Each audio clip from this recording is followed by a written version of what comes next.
I was just a 35-year-old intern trying to rebuild my shattered career. When I saw a deaf old man being aggressively ignored in our corporate lobby, I stepped out from behind the reception desk and greeted him in fluent sign language. I had absolutely no idea the CEO of the entire company was watching me, or who that old man really was. Before I share my story, let me know where you are watching from in the comments below. Hit that like button and subscribe if you have ever had to smile through the pain while toxic family members prayed for your downfall. The heavy leather bill folder hit my empty china plate with a loud thud that echoed over the quiet hum of the upscale Buckhead Steakhouse. I looked up from my sparkling water to see my white brother-in-law, Garrett Whitmore, standing over me with a smug, satisfied grin plastered across his face. We were at one of the most exclusive restaurants in Atlanta, surrounded by crystal chandeliers and mahogany walls, to celebrate Garrett and my younger sister Keisha on their 5th wedding anniversary. I had barely touched my food, enduring 2 hours of thinly veiled insults and condescending remarks. Now the waiter had brought the check, and Garrett had practically snatched it from his hands, only to drop the $4,200 bill directly in front of me. Across the table, Keisha shifted in her plush velvet chair, making sure the restaurant lighting caught the flash of her new diamond tennis bracelet. She let out a sharp, patronizing laugh and took a slow sip of her expensive champagne.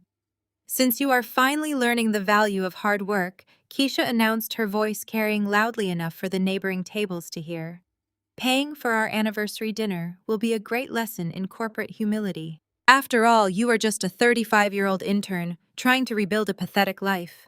You should be honored to treat the people who actually have real careers." I sat perfectly still, letting the sheer audacity of her words wash over me. I did not shrink down in my seat. I did not let the tears sting my eyes the way I would have just a few years ago. I simply stared at the leather folder resting on my plate. My parents, Coretta and Malik, sat adjacent to Keisha, nodding along as if my younger sister had just delivered a profound piece of wisdom. My father, Malik, leaned forward, resting his elbows on the crisp white tablecloth. "Keisha is right, Maya," he said, his voice dripping with that familiar, heavy disappointment I had known my entire life. "Your unstable emotional history is exactly why your first business crumbled to the ground. You need to learn discipline from the bottom up. You should be kneeling in gratitude that Garrett even allowed you to intern at his marketing firm after your public failure." The failure he was referring to was the absolute destruction of my boutique public relations agency just 14 months prior. I had spent my late 20s and early 30s building a thriving communications firm from scratch, pouring my heart, my savings, and my soul into every client. I was successful, independent, and finally stepping out of the shadows of my golden child sister. Then a massive corporate contract breach tore my agency apart overnight. A major vendor pulled out at the last second, taking my top clients with them and leaving me buried under a mountain of debt and broken contracts. It was not a random stroke of bad luck. I had spent months piecing together the timeline and realizing that Garrett, with his vast network as a vice president of communications, had orchestrated the entire sabotage behind the scenes. He had deliberately poisoned my vendor relationships because he could not stand seeing the family scapegoat outshine his perfect wife. When I lost the agency, my parents refused to hear a single word against Garrett. Instead, they blamed my so-called lack of vision. They told their country club friends I was too emotional for the business world. When the debt collectors started calling, Coretta and Malik stepped in to bail me out, but their financial help came with an ironclad, deeply humiliating condition. I had to accept a bottom-tier internship at Garrett's firm to learn how a real business operates. They effectively handed me over to the man who ruined me, forcing me to fetch coffee and organize filing cabinets at 35 years old while Garrett paraded me around his office as his charitable family project. "You really lack basic financial sense, Maya." "My mother," Coretta chimed in, adjusting her silk scarf. "We raised you to understand wealth management, but you always insisted on taking the difficult path. We paid for Keisha's Ivy League tuition because she showed promise. We let you take out those predatory student loans for your state college communications degree because we thought it would teach you responsibility. Clearly, your frivolous hobby of a career proved us right. This internship is your last chance to make something of yourself. You owe Garrett your life right now. Garrett chuckled, sliding back into his seat and throwing his arm around Keisha. Do not be too hard on her, Coretta, he said, feigning sympathy. Maya is doing great at the reception desk. She makes a very reliable cup of coffee. The whole table laughed, a chorus of mockery, designed to keep me exactly where they wanted me, beneath them. For years I had swallowed their abuse to keep the peace. I had bitten my tongue when they praised Keisha for doing the bare minimum while I moved mountains just to be noticed. I had watched my own parents side with the man who ruined my livelihood simply because his skin color and corporate title fit their archaic idea of success. But tonight was different. Tonight I held the cards literally and figuratively. They expected me to break. They expected me to panic at the sight of a $4,200 dinner bill on my intern salary. They wanted me to beg for their help, to apologize for my existence, and to plead with Garrett to cover the cost so they could hold it over my head for the next decade. My heart beat with a slow, steady, rhythmic calm, replacing the anxiety that used to cripple me completely. Instead, I maintained direct eye contact with my brother-in-law. I reached into my tailored blazer pocket and pulled out a sleek, heavy black card. It was not a standard credit card. It was a rare, high-limit corporate card minted in solid metal, the kind reserved for elite executive accounts. The black metal surface caught the dim restaurant lighting, reflecting a quiet, undeniable power. It was an invitation only accounts secured, through channels my family could never even dream of accessing, channels that proved my actual worth. I did not say a single word as I opened the leather folder, placed the heavy metal card over the itemized receipt, and closed it with a soft but definitive snap. When the waiter returned to our table looking slightly uncomfortable from the obvious family tension, I handed the folder up to him with a polite, warm smile. Thank you for the excellent service, I told the young man. Please make sure to add a 25% gratuity for yourself. The waiter nodded gratefully and walked away. Garrett's smug expression faltered for a fraction of a second. His eyes tracked the waiter before snapping back to me. He let out a dismissive scoff, clearly assuming I had just handed over a fake novelty card or an overdrawn bank account that would be rejected in minutes. We will see how generous you feel when your card gets declined, he muttered, reaching for his water glass. Keisha rolled her eyes, muttering something about me always trying to put on a desperate show for strangers. We sat in silence for 4 agonizing minutes.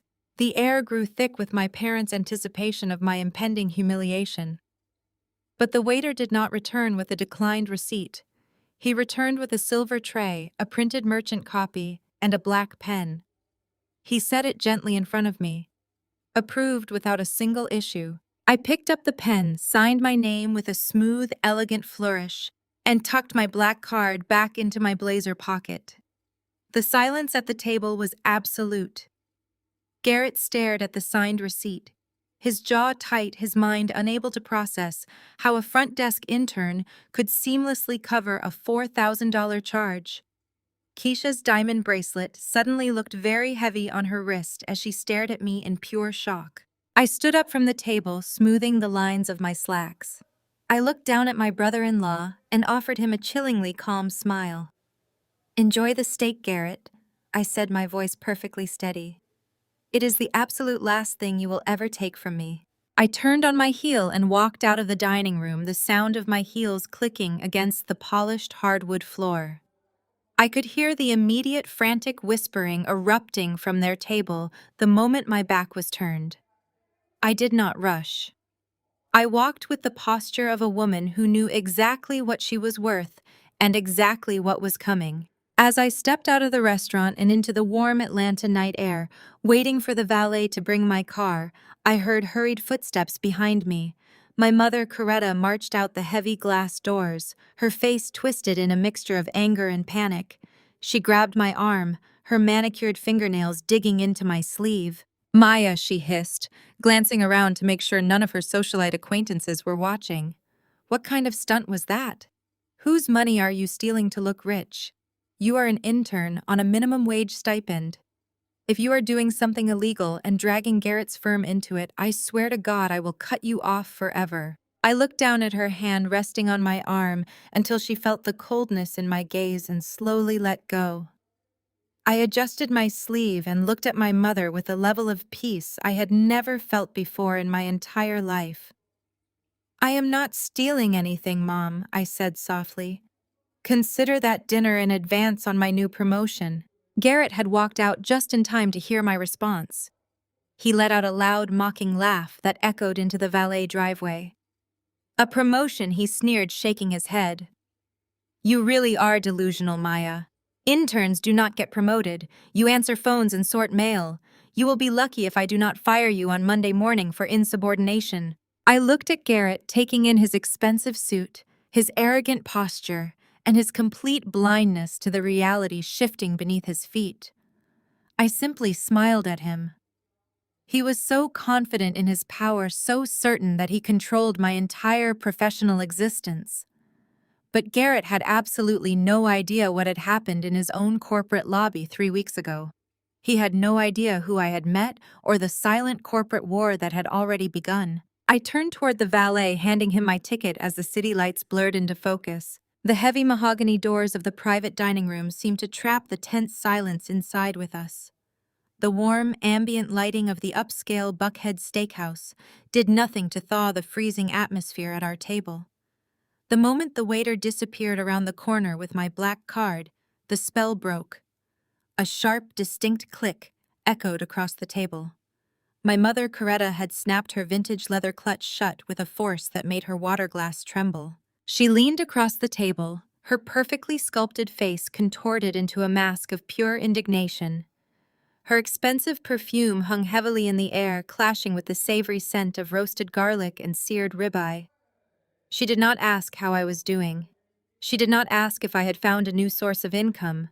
She demanded to know whose money I was stealing to look rich. "You think you can just march in here and play pretend," she said, her eyes narrowing as she looked me up and down. "I know exactly what is in your bank account, Maya. You are an intern living in a studio apartment. You do not have $4,000 to drop on a meal. So tell me right now, whose account did you drain to pull this little stunt? Are you committing fraud to embarrass your sister on her anniversary?" I looked at my mother, the woman who had spent my entire life scrutinizing my every move, waiting for me to fail so she could swoop in and play the martyr. Keisha sat next to her, nursing her champagne, an amused smirk playing on her lips. Keisha did not need to speak when our mother was doing the dirty work for her. She simply sat back and enjoyed the performance, treating my public degradation like a theatrical event staged purely for her own amusement. "I am not stealing from anyone, Mom," I replied, keeping my voice entirely level. My tone was a stark contrast to the panic they usually manage to provoke in me. "I earned that money. I am simply paying for dinner like Keisha asked. I thought you would be proud of my corporate sacrifice." My father, Malik, slammed his hand down on the table, rattling the silver cutlery against the fine porcelain plates. "Do not use that tone with your mother," he barked, adjusting his expensive silk tie. "You have some nerve acting arrogant after everything this family has done to keep you off the streets. You know exactly why you are in this position, Maya. Your unstable emotional history is the reason your first business crumbled to the ground. You let your feelings dictate your professional life, and you ruined a perfectly good public relations firm because you could not handle the pressure." His words were a practiced script. They had repeated this narrative so many times they actually believed it. They conveniently ignored the fact that my boutique agency had been generating high six figures before Garrett systematically poisoned my vendor relationships.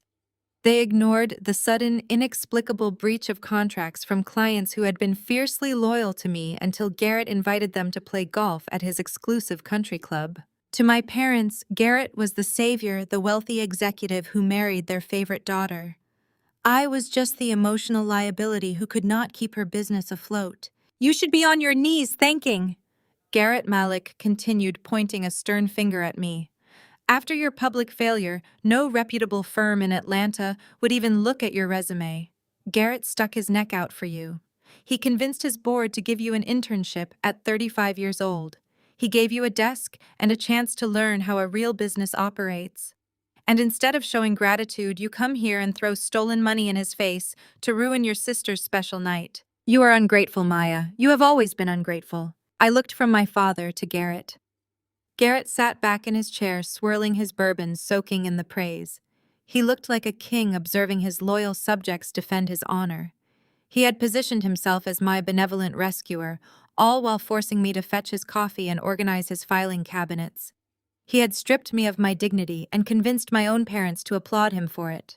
His arrogance was a living, breathing entity that consumed all the oxygen in the small private room. The injustice of it tasted like ash in my mouth, dragging me back to a memory I had spent years trying to suppress. This was not a new dynamic. My parents had been doing this since I was 20 years old. I remembered sitting at our old kitchen table clutching my acceptance letter to a prestigious out-of-state communications program. I had begged Coretta and Malik to help me co-sign a reasonable student loan so I could afford the tuition. My father had looked at my acceptance letter, laughed, and tossed it into the recycling bin. He told me that communications was a frivolous hobby, not a career. He said they were not going to waste their hard-earned money on a degree that involved talking to people for a living. Yet less than 6 months later, they completely drained their savings and took out a second mortgage to fund Keisha's Ivy League tuition in full. Keisha wanted to study art history, an equally creative field, but because it was at an Ivy League institution, my parents deemed it a worthy investment in the family image. While Keisha spent 4 years attending elite gallery openings and networking parties without a single financial worry, I was forced to take on predatory loans with crushing interest rates just to attend a local state college. I worked 3 jobs to pay for my textbooks, serving tables until 2 in the morning, and waking up at 6 to attend lectures while completely exhausted. Every time I asked for a fraction of the support they gave Keisha, they told me that my struggles were building character. They told me that if I truly wanted to succeed in a useless field like public relations, I needed to prove I was willing to suffer for it. And I did suffer. I suffered, I sacrificed, and I built an agency from the ground up, paying off every cent of those predatory loans by myself. I had proven them wrong. But the moment Garrett orchestrated my downfall, they rushed to validate his actions and condemn mine. They needed me to fail because my success without their help challenged their entire worldview. They needed Keisha to be the only winner in the family. "You are quiet," Maya Keisha chimed in, her voice dripping with artificial sweet concern. She leaned across the table, her diamond earrings catching the light. "Are you finally realizing how embarrassing this is? Dad is right. Garrett gave you a lifeline. If you keep acting out, you are going to lose this internship too. And then what are you going to do? Move back into your old childhood bedroom. I do not think Mom and Dad want to deal with your breakdowns again." Garrett laughed softly, a low, rumbling sound that made my skin crawl. "Let her have her moment, Keisha," he said, running a hand over his expensive tailored suit jacket. "If Maya wants to pretend she is a high roller for one night, let her. It will make it that much funnier when she is back at the reception desk on Monday morning, sorting my incoming mail and taking lunch orders for the real executives. I hope you enjoyed the steak, Maya. I am sure it is a step up from whatever you microwave in that tiny studio apartment of yours." The air in the private dining room grew thick, suffocating with their combined arrogance. They were so certain of their reality. They were so convinced that they held all the power that I was trapped under their thumbs for the rest of my life. They had completely bought into the illusion Garrett had created. I slowly reached for my napkin, folded it neatly, and placed it on the table. The absolute calm radiating through my body felt foreign, yet deeply empowering. I did not feel the urge to scream. I did not feel the need to justify my existence or explain the balance of my bank account. I had spent my entire life trying to explain my worth to people who were committed to misunderstanding me. That era ended tonight. I stood up from the table. The sudden movement caught them off guard, silencing my mother's incoming lecture. I smoothed the lapels of my dark green blazer, taking a moment to look at each of them. I saw my mother's rigid disapproval, my father's deep-seated condescension, Keisha's petty jealousy, and Garrett's blind, intoxicating ego. I focused my attention entirely on Garrett. I looked him directly in the eyes, stripping away the timid intern persona he relied on to inflate his self-worth. The smirk on his face faltered just for a second, as he failed to find the broken, defeated woman he expected to see. "Enjoy the steak, Garrett," I said, my voice cutting through the quiet room like a blade. "It is the last thing you will ever take from me." For a moment, nobody breathed. My parents stared at me, completely bewildered by my tone. Keisha gripped her champagne flute, her knuckles turning white. Then Garrett threw his head back and let out a loud, booming laugh. He shook his head, looking at me as if I were a child throwing a tantrum over a broken toy. He leaned back in his chair, spreading his arms wide in a gesture of absolute dominance. "You really have lost your mind, Maya," Garrett chuckled, wiping a fake tear from his eye. "You think you can threaten me? You think you have any leverage here? You are a 35-year-old intern with a bankrupt history and a bad attitude. You answer phones. You schedule my meetings. You fetch my dry cleaning. Do not confuse a momentary stroke of financial luck with actual power. An intern can be replaced by Monday morning. I can have security escort you out of the building before you even scan your badge. Do not test me." I offered him a small, polite smile, the kind of smile one gives to someone who is hopelessly, dangerously oblivious. "We will see you on Monday, Garrett," I replied softly. I turned away from the table, ignoring my father shouting my name, ignoring my mother demanding I sit back down. I walked out of the private dining room, out of the restaurant, and into the cool evening air. Garrett was right about one thing. An intern could be replaced by Monday morning, but he was completely unaware of the trap he had already walked into. He had no idea that the silent, obedient intern he loved to humiliate was no longer fetching his coffee. I was currently holding the keys to his entire corporate kingdom, and he was about to lose absolutely everything. The valet handed me my keys, and I slipped into the quiet sanctuary of my car, leaving my mother and my brother-in-law standing on the curb. As I pulled out onto the vibrant Atlanta streets, the adrenaline slowly drained from my system, replaced by a deep, calculating focus. Garrett thought he held all the power because he controlled my daily tasks. He truly believed that forcing me to answer phones was the ultimate checkmate. But Garrett had forgotten the cardinal rule of corporate warfare. The person sitting at the front desk sees absolutely everything. The true dismantling of Garrett Whitmore did not begin with a credit card at a steakhouse. It began exactly 3 weeks earlier on a miserable rain-soaked Tuesday morning inside the cavernous limestone lobby of Sterling Media Group. Garrett had deliberately transferred me out of the strategy department and shoved me behind the massive marble reception counter. He claimed I needed to learn the company culture from the ground floor up. It was a transparent tactic designed purely to break my spirit.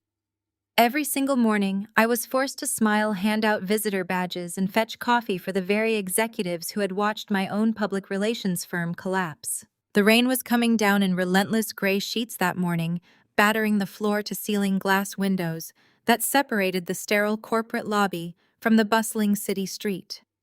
The lobby was mostly empty, save for the rhythmic hum of the ventilation system and 2 burly security guards standing rigidly near the electronic turnstiles. Suddenly, the heavy automatic glass doors parted with a soft hiss, letting in a sharp gust of freezing wind. An elderly African-American man stumbled inside the building. He looked completely out of place against the flawless corporate backdrop. He wore a faded tweed coat that was heavy and dark, with rainwater dripping steadily onto the pristine, polished marble floor. He carried no umbrella. His worn leather shoes squeaked loudly with every hesitant step he took. He looked profoundly disoriented, turning his head frantically from side to side. He began making sharp, erratic gestures with his hands, slicing through the air with a desperate urgency. At that exact moment, the private executive elevator chimed. The polished steel doors slid open, and Garrett stepped out into the lobby. He was practically glowing, radiating the arrogant energy of a man who had just closed a massive deal. He was walking alongside 2 high-profile executives from a major regional healthcare network. They were wearing immaculate custom suits, laughing loudly and sharing a joke about an upcoming golf tournament. Then Garrett's eyes landed on the elderly man standing near the entrance. The laughter died instantly. Garrett's expression twisted into a mask of pure visceral disgust. He stopped dead in his tracks, throwing his arm out to physically block his wealthy clients from stepping any closer to the man in the damp coat. "What?" In the world is this? Garrett barked, his voice echoing harshly off the limestone walls. He did not look at me. He looked directly at the two security guards who immediately stiffened to attention. I thought we had basic perimeter control. Why is there a vagrant dripping puddle water all over my lobby? Get him out of here before he accosts our guests. The elderly man saw Garrett shouting and took a fearful step backward, his face crumpling in deep distress. He tried to communicate again, his hands moving faster now, pleading and gesturing with intense urgency. He pointed to his chest and then pointed upward toward the elevator bank. Garrett sneered, entirely dismissive of the man's frantic motions. Do not just stand there, Garrett snapped at the guard, snapping his fingers aggressively. He is clearly unstable. Throw him back out into the freezing rain. I am not losing a multi-million-dollar healthcare account because a homeless man decided our corporate headquarters was a public shelter. Grab his coat and physically remove him right now. The guards stepped forward, reaching for the heavy radios on their belts. I watched the old man's hands closely from behind my wide marble desk. The erratic motions suddenly snapped into perfect focus. He was not unstable. He was not waving his hands randomly. He was signing. He was using American Sign Language. My mind flashed back to my teenage years in my parents' suburban home. I had spent countless hours practicing in front of my bedroom mirror, teaching myself ASL so I could communicate with my childhood best friend who had lost her hearing. My parents used to mock me relentlessly for it. My father Malik and my mother Coretta would roll their eyes and tell me to stop wasting my time with frivolous charity projects when I should be studying corporate finance like Keisha. They called my fluency in sign language a useless parlor trick that would never make me a single dime. It was not a parlor trick. I slammed my palms down on the desk and pushed my heavy ergonomic chair back so hard it rolled and crashed into the wall behind me. I did not ask for permission. I abandoned my post, walked around the massive reception counter, and marched directly across the open lobby floor. The security guards had just reached the old man. One of them was extending a large hand to grab the shoulder of his damp tweed coat. Stop! I commanded, my voice ringing out with an authority that belonged to a business owner, not a desk intern. Do not touch him. Garrett spun around, his face flushing with immediate deep red rage. Maya, get back behind your desk right this second, he hissed, keeping his voice low and venomous to avoid making a bigger scene in front of the healthcare executives. You do not give orders here. You answer the phones. The guards hesitated, caught between the furious vice president and the very determined woman standing squarely between them and the elderly man. I ignored Garrett completely. I stepped directly in front of the old man. His eyes were wide with panic, his chest heaving with silent, shallow breaths. I looked him right in the eye, offering a warm, steady, and comforting smile. I raised my hands and began to sign. I am so sorry for the confusion, I signed, speaking the words aloud simultaneously so Garrett and the guards could hear exactly what I was doing. You are safe here. Please let me help you. The physical transformation in the elderly man was instantaneous. The sheer terror drained out of his posture. His shoulders dropped and a deep, heavy sigh escaped his lips. He looked at me with profound relief, as if I had just thrown him a life preserver in the middle of a raging ocean. He raised his hands again, this time with smooth, precise, and controlled movements. He signed back to me, explaining that he had been caught in the sudden downpour, and his hearing aids had completely shorted out from the rainwater, leaving him entirely cut off from the hearing world in a matter of seconds. I turned to the nearest security guard. Go behind my desk and pour a cup of hot coffee from the executive carafe, I instructed, my tone leaving absolutely no room for debate or hesitation. Black with 2 sugars. Bring it here immediately. The guard glanced at Garrett, then quickly hurried to comply, realizing I had taken complete control of the situation. Garrett stepped forward, his face a mask of furious disbelief. What do you think you are doing? He demanded through clenched teeth, his wealthy clients watching the entire exchange with fascinated curiosity. You are an intern. You do not requisition executive hospitality for random street wanderers. I told you to have him thrown out. If you do not step away from him right now, you are officially fired. I took the steaming ceramic cup of coffee from the returning security guard and placed it gently into the elderly man's cold, trembling hands. He signed a quiet thank you, taking a long, comforting sip that brought a bit of color back to his face. Then he signed his ultimate request to me. I turned my head and looked Garrett dead in the eye, feeling the absolute certainty of my position. "I am not going to throw him out, Garrett," I said, my voice perfectly clear and echoing through the quiet limestone lobby. "Because he is not a vagrant. He just asked me to inform the top floor that he has arrived for his private meeting. He is here to see Julian Carter, the chief executive officer." The two healthcare executives exchanged a fascinated glance, their polished corporate facades cracking with genuine curiosity. Garrett stood absolutely paralyzed in the center of the lobby. His mouth opened slightly, but no sound came out. The complete loss of control over the situation left him entirely mute. I did not wait for him to recover his composure. I stepped away from my reception desk and gently guided the elderly man toward the private executive elevator bank. As we approached the polished steel doors, the old man reached into the deep pocket of his damp tweed coat. He did not pull out a crumpled piece of paper or a temporary visitor pass. He retrieved a sleek, matte black electronic keycard. He tapped it against the security sensor. The elevator chimed instantly, overriding all other call buttons in the building. The doors slid open, and he stepped inside. Before the doors sealed shut, he looked at me and signed a final phrase. "Thank you for seeing me." I raised my hands and signed back my absolute pleasure. When I turned back around, Garrett was vibrating with a silent, explosive rage. He quickly ushered his two wealthy clients toward the standard elevators, plastering on a fake apologetic smile and muttering a hastily fabricated lie about corporate community outreach initiatives. The moment the elevator doors closed behind his clients, leaving him alone in the lobby, he spun on his heel and marched directly toward me. His heavy leather shoes echoed like gunshots across the wet limestone floor. He grabbed my upper arm, pulling me roughly out of the direct line of sight of the security guards and shoving me into the secluded alcove near the corporate mailroom.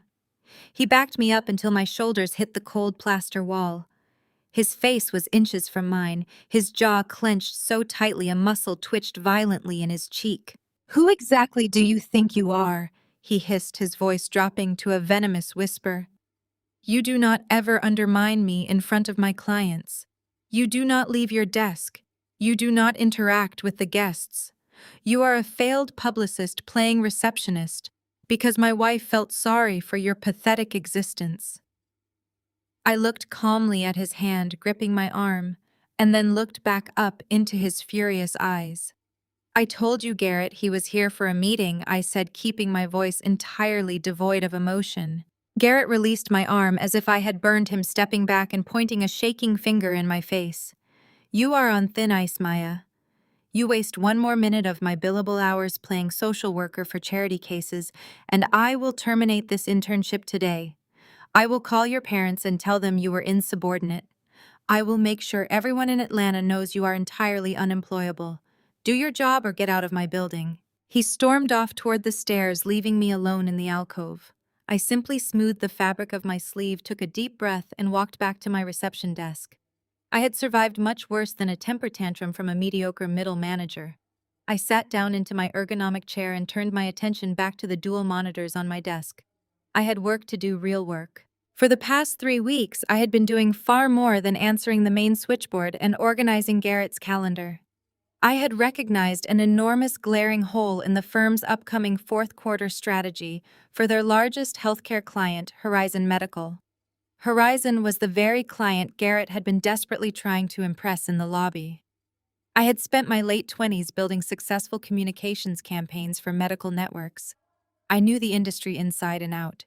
I knew what worked, and more importantly, I knew that Garrett's current strategy was completely outdated and destined to fail. Every single night after leaving the firm, I would return to my cramped studio apartment, open my personal laptop, and work until 3 in the morning.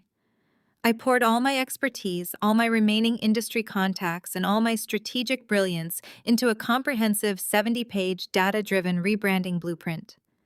It was a masterpiece of corporate strategy. It integrated patient outreach metrics, digital engagement models, and a massive public relations overhaul that would secure the Horizon Medical account for the next decade. I had uploaded the final presentation file to the company internal server just that morning, saving it in my personal intern folder. I planned to bypass Garrett entirely and submit it directly to the regional director to prove my worth and reclaim my career. I clicked my mouse to awaken my monitors and typed in my employee identification number to access the server. The screen flashed bright white and then loaded a stark red error message. Access denied. Contact system administrator. I frowned and typed my password again, making sure the caps lock was off. The same red error message appeared. Access denied. I tried to open my company email account. The login page refreshed and rejected my credentials. I tried to access the basic digital employee directory. Locked. Garrett had not just threatened me in the mailroom alcove. He had gone straight to the information technology department and ordered a complete revocation of my network privileges. He had digitally isolated me, cutting me off from the entire company infrastructure to render me completely powerless. A cold, sickening realization washed over me. The local network drive was where I had saved the only complete compiled version of the Horizon Medical Blueprint. It was the only place large enough to host the embedded video files and the high-resolution demographic maps I had designed. I immediately stood up from my desk. I bypassed the security turnstiles and walked briskly down the long carpeted corridor toward Garrett's corner office. The administrative assistants ignored me as I passed, assuming I was just running another tedious errand for the vice president. When I reached Garrett's office, I noticed the heavy mahogany door was slightly ajar. He was not inside. He had likely gone to the executive dining room to celebrate his successful morning meetings. I stepped closer to the frosted glass wall of his office, peering through a narrow, clear gap in the paneling. His massive curved computer monitor was glowing brightly in the dim room. My breath caught in my throat.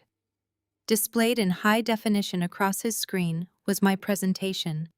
The exact color palette I had chosen. The exact demographic charts I had painstakingly researched and mapped. The exact slogans I had written at 2 a.m. while drinking cheap instant coffee in my tiny apartment. But there was one massive, glaring change. On the title slide right beneath the bold Horizon Medical Rebranding Initiative logo, the text had been altered. The original document had credited Maya Preston. The document glowing on the screen now read, Creator and Executive Producer, Garrett Whitmore. The theft was so blatant, so thoroughly shameless that it physically knocked the wind out of me. He had not just locked me out to punish me for the lobby incident. He had monitored my network activity, seen the massive file size of my uploads, and realized I was doing the work of a senior vice president while wearing an intern badge. He had locked my access to prevent me from downloading or deleting the file, and he was now preparing to present my weeks of agonizing labor as his own brilliant creation. He was going to use my genius to secure his next massive bonus and cement his position at the firm while simultaneously keeping me trapped at the reception desk. Every instinct in my body screamed at me to kick the mahogany door open. I wanted to march into that office, slam my hand down on his keyboard, and drag the file directly into the digital trash bin. I wanted to wait for him to return from lunch and confront him in front of the entire floor, exposing him as a talentless fraud who had to steal from his ruined sister-in-law just to look competent. My hand actually hovered over the brass door handle. My muscles were coiled tight, ready to initiate the confrontation that would undoubtedly end in my immediate termination and my parents' ultimate vindictive triumph. But I stopped. I pulled my hand back from the brass handle and let it fall to my side. I stared at the glowing monitor through the glass, absorbing the sheer magnitude of his arrogance. Garrett believed he was untouchable. He believed that because he had the title, the corner office, and the backing of my treacherous family, he could do whatever he wanted without consequence. He thought I was helpless. I turned away from his office door and began the long walk back down the corridor toward the reception desk. My mind was no longer clouded by panic or reactive anger. It was operating with absolute crystalline clarity. I remembered the lobby. I remembered the elderly African-American man in the damp tweed coat. I remembered the sleek matte black keycard he had pulled from his pocket. Garrett had been so blinded by his own prejudice and ego that he only saw a vagrant tracking rainwater onto his pristine floors. He never bothered to look closely. But I had. I had noticed that the old man did not press the button for Julian Carter's main executive floor. The black keycard he used was a master override. It did not go to the standard executive suites. It went straight to the private restricted penthouse level. The penthouse was not occupied by the chief executive officer. The penthouse was exclusively reserved for the anonymous majority shareholder of the parent corporation. I sat back down in my ergonomic chair and looked out at the rainy Atlanta street. I was not going to confront Garrett about the stolen blueprint. I was going to let him present it. I was going to let him stand under the brightest lights possible and claim my work as his own. Because I finally realized exactly who I had just sent up to the penthouse, and I knew exactly how I was going to use that to burn Garrett's entire world to the ground. The heavy scent of rosemary and roasted lamb filled my parents' sprawling suburban dining room that following Sunday evening. My mother, Coretta, had spent the entire weekend preparing an extravagant feast, complete with vintage silver centerpieces and crystal wine glasses that caught the ambient light of the chandelier. This was not a standard family dinner. This was a coronation. Garrett sat at the absolute head of the long mahogany table, a seat usually reserved for my father Malik. But tonight, my father had willingly surrendered his chair to honor the man who had just secured the most lucrative corporate victory in the history of Sterling Media Group. Garrett had officially presented the Horizon Medical rebranding initiative to the executive board on Friday afternoon. According to the company newsletter that had been blasted out to every employee, including the reception desk, Garrett was being hailed as a visionary. He had single-handedly saved the agency's most critical relationship. I sat near the foot of the table, methodically cutting my lamb into perfectly even squares. I chewed my food with deliberate slowness, watching the sickening display of adulation unfolding around me. My father stood up holding a glass of deeply aged Cabernet. He tapped his silver fork against the crystal, producing a sharp ringing sound that brought the table to hushed attention. To Garrett, Malik announced, his voice swelling with immense pride. "You have not only proven yourself to be a brilliant executive, but you have elevated the entire Whitmore and Preston family name. A multi-million-dollar account secured with a strategy that Julian Carter himself called revolutionary. We are beyond proud to call you our son-in-law." Coretta beamed, raising her glass in unison. To Garrett, she echoed, gazing at him as if he had just cured a major disease. Garrett offered a modest, self-deprecating smile that made my stomach churn. He looked down at his plate, then raised his glass toward my parents. "Thank you, Malik Coretta." It was a grueling few weeks of late nights and endless data analysis, but hard work always pays off.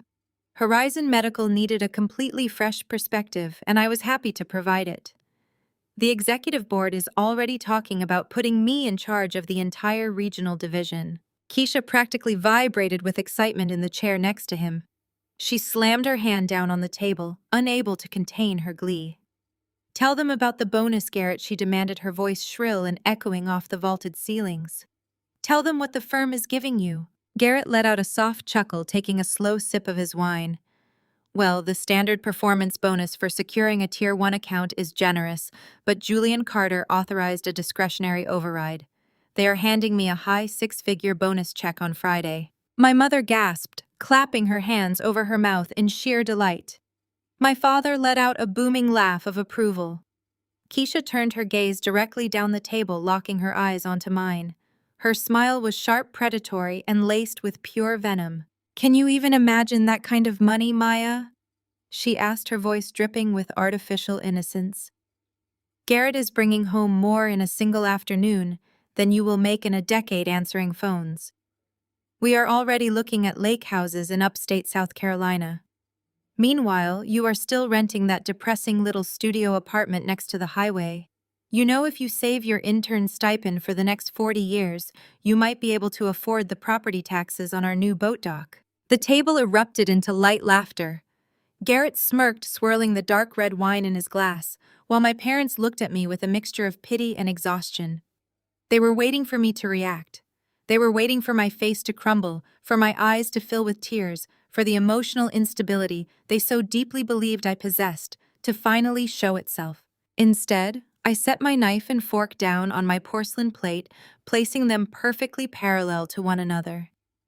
I dabbed the corners of my mouth with a linen napkin. I looked directly at Garrett, my expression completely blank and devoid of the humiliation they were trying to inflict upon me. "It truly is a brilliant strategy," I said, my voice quiet but carrying clearly across the sudden silence of the dining room. The integration of the decentralized outreach clinics, combined with the localized digital engagement matrix, was the exact angle Horizon Medical needed to capture the younger demographic. "I know how brilliant it is, Garrett, because I wrote every single word of it." The silence that crashed down on the room was absolute. The rhythmic ticking of the grandfather clock in the hallway sounded like a hammer striking an anvil. Garrett's hand froze halfway to his mouth, his wineglass hovering in midair. His eyes darted toward me, narrowing into dark, threatening slits, but he quickly masked his panic with a loud, booming laugh. He set his glass down and shook his head, looking at my parents with a perfect expression of baffled amusement. "I see the stress of the reception desk is finally getting to her," Garrett said, his tone dripping with patronizing concern. "Maya, I let you sit in the hallway while I took one conference call with the Horizon team. That does not mean you understand high-level corporate strategy." I did not break eye contact with him. "You locked me out of the internal server at 2 in the afternoon. On Tuesday, I stated my voice remaining completely calm and unbothered. You cloned my personal directory file, accessed my 70-page slide deck, and deleted my name from the title page. You stole my blueprint, Garrett." My father, Malik, slammed both of his hands down on the mahogany table with a force that made the silverware jump. "That is enough," he roared, his face flushing a deep, angry crimson. "How dare you sit at this table, eat our food, and launch these delusional, psychotic accusations at your brother-in-law? You are a receptionist, Maya. You organize mail. Do you honestly expect us to believe that you, a failed publicist who destroyed her own agency, somehow outsmarted the vice president of Sterling Media Group?" Coretta clutched her pearl necklace, her eyes wide with manufactured horror. "Maya, your jealousy is becoming completely toxic. It is poisoning your mind. You cannot stand to see your sister happy. You cannot stand to see a real professional succeed where you failed so miserably. This is exactly why your business went bankrupt. You have a fundamentally broken character. You invent these malicious lies to make yourself feel important because your reality is too pathetic to accept." Keisha let out a dramatic sigh, crossing her arms over her chest. "It is honestly just sad at this point," she muttered, shaking her head. "She is so desperate for attention, she is willing to accuse Garrett of corporate espionage. We should have never let Garrett give her that internship. She is a liability to his reputation." Garrett held up a hand, playing the role of the benevolent, forgiving patriarch. "It is okay, Keisha. Let her vent," he said, his voice smooth and incredibly slick. "Maya is going through a tough transition. Losing a business takes a toll on a person's grip on reality. I am not going to hold this against her. I know she is just lashing out because she feels small. But Maya," he added, locking his eyes onto mine with a cold, dead stare, "you need to understand that making baseless accusations against a senior executive is a terminable offense. I will forgive this outburst because we are family.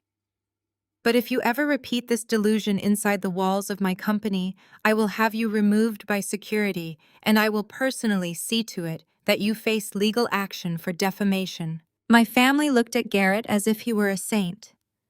They nodded in solemn agreement, murmuring their approval of his incredible patience and grace. They had formed a perfect, impenetrable wall of gaslighting.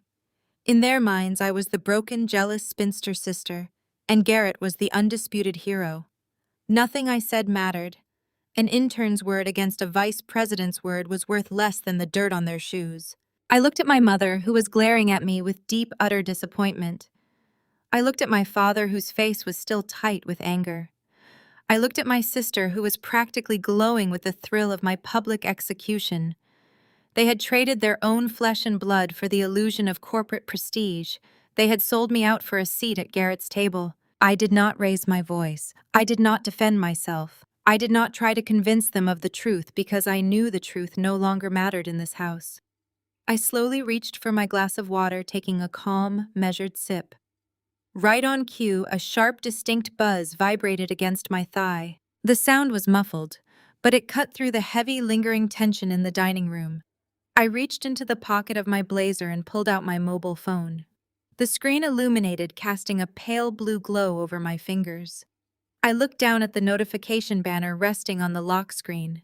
It was not a standard text message. It was not a generic company alert. It was a highly secure encrypted email notification, a protocol used exclusively for top-tier executive communications within the Sterling Media Group internal network.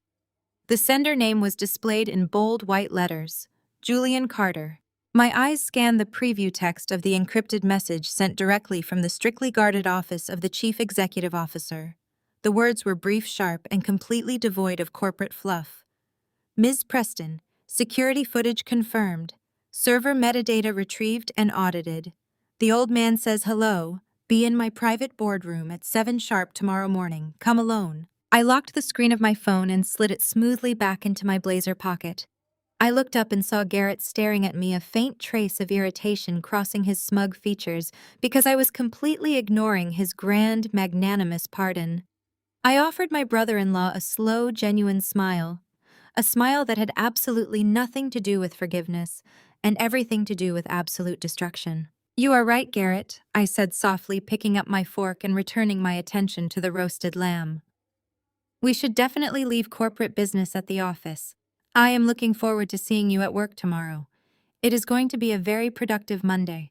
The crisp morning air did nothing to cool the fire in my chest as I swiped my badge at the security turnstiles. It was exactly 6:45.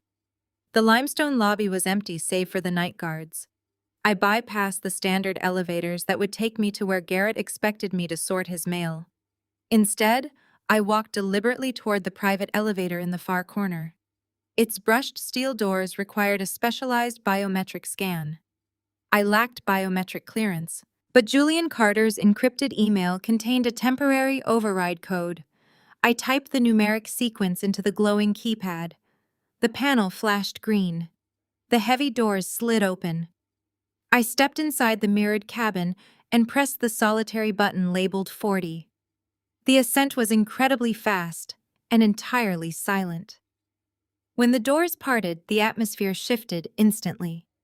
The 40th floor was not a bustling corporate workspace. It was a fortress of absolute quiet. Dark mahogany paneled the walls. At the end of the corridor stood towering double doors. I pushed them open. The boardroom offered a breathtaking panoramic view of the city skyline bathed in morning sun. A massive marble conference table dominated the center. Silhouetted against the floor-to-ceiling glass windows were two men. I recognized Julian Carter instantly from his portraits. He possessed a reputation for ruthlessness. He wore a sharp charcoal suit, his posture rigid. He was the chief executive officer, but my eyes did not linger on him. They shifted to the second man standing beside him. It was the elderly African-American man from the lobby. The transformation was breathtaking. He was no longer wearing the damp tweed coat. Today he wore a flawlessly tailored navy blue suit that radiated luxury. He stood tall, his previous disorientation completely gone. In his hands he held a thick manila folder. He looked directly at me, and a warm smile spread across his weathered face. Julian Carter stepped forward, breaking the heavy silence. "Good morning, Maya," he said, his voice a commanding baritone. "I appreciate your promptness. I assume you have already deduced that the events in the lobby were not what they appeared to be." I stood my ground, keeping my posture confident. I nodded once. Julian gestured toward the elderly man. "Allow me to introduce you to Elias Sterling," he said. Elias is the founder and anonymous majority shareholder of the parent corporation that owns Sterling Media Group. He owns the building. He owns the company. He essentially owns Garrett Whitmore. My breath caught slightly, but I maintained my composure. Elias raised his hands and began to sign to me with fluid grace. "I am glad to see you again, Maya." He signed, his eyes sparkling with gratitude. Julian translated the signs aloud, speaking smoothly. Elias wants to apologize for the deception Julian translated. He prefers to visit his operating companies incognito. It is the only reliable way he can observe the authentic culture of his businesses. He removes his hearing aids and wears old clothes to see how the lowest level employees treat vulnerable people.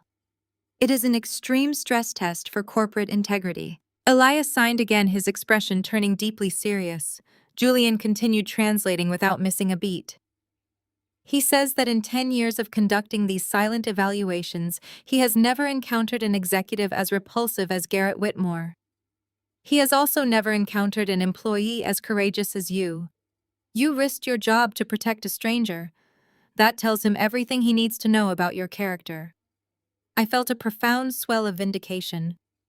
I looked at Elias and signed back. I just did what was right. Nobody deserves to be treated like garbage. Elias smiled warmly before setting the manila folder down onto the marble table. He opened it and pushed a stack of papers toward me. I stepped up and looked down at the documents. They were internal server logs covered in complex metadata timestamps and tracking histories. Julian tapped a specific line of code highlighted in yellow ink. We did not just review the security footage, Julian explained, his voice turning sharp. Elias ordered a forensic audit of Garrett's digital footprint immediately after the incident. We monitor everything on the executive network. We saw the firewall alert when Garrett locked your intern profile. We pulled the server logs. We know exactly what he did yesterday afternoon. We watched him access your secure directory, clone your Horizon medical presentation, and completely erase your authorship. He stole your intellectual property. Julian continued, his face tightening with disgust. He presented a brilliant visionary strategy to my board and claimed every ounce of the credit. The board was ready to promote him to regional director based entirely on your labor. Elias raised his hands, signing rapidly with absolute authority. Julian translated instantly. Elias wants you to know that he could fire Garrett right this second. He could have security drag him out before he even finishes his morning coffee. But simply firing Garrett is not a sufficient punishment for a man who preys on his own family members and subordinates. Elias wants to tear his entire professional network down to the studs. He wants to expose every lie, every stolen concept, and every fraudulent expense report Garrett ever filed, and he wants you to be the one to do it. I looked from Julian to Elias. My heart was hammering, but my mind remained perfectly cold and clear. You want me to audit him? I signed, speaking the words aloud. You want me to stay at the reception desk? Elias nodded firmly, a fierce glint of vengeance shining in his eyes. Yes, Julian translated. Elias is issuing a secret proxy directive. You will go back to the 20th floor and you will smile at Garrett. You will fetch his dry cleaning. You will sort his mail. You will let him believe he has completely crushed you. You will not expose him for the Horizon medical theft yet. We need a comprehensive view of his operational structure, Julian explained, leaning over the table.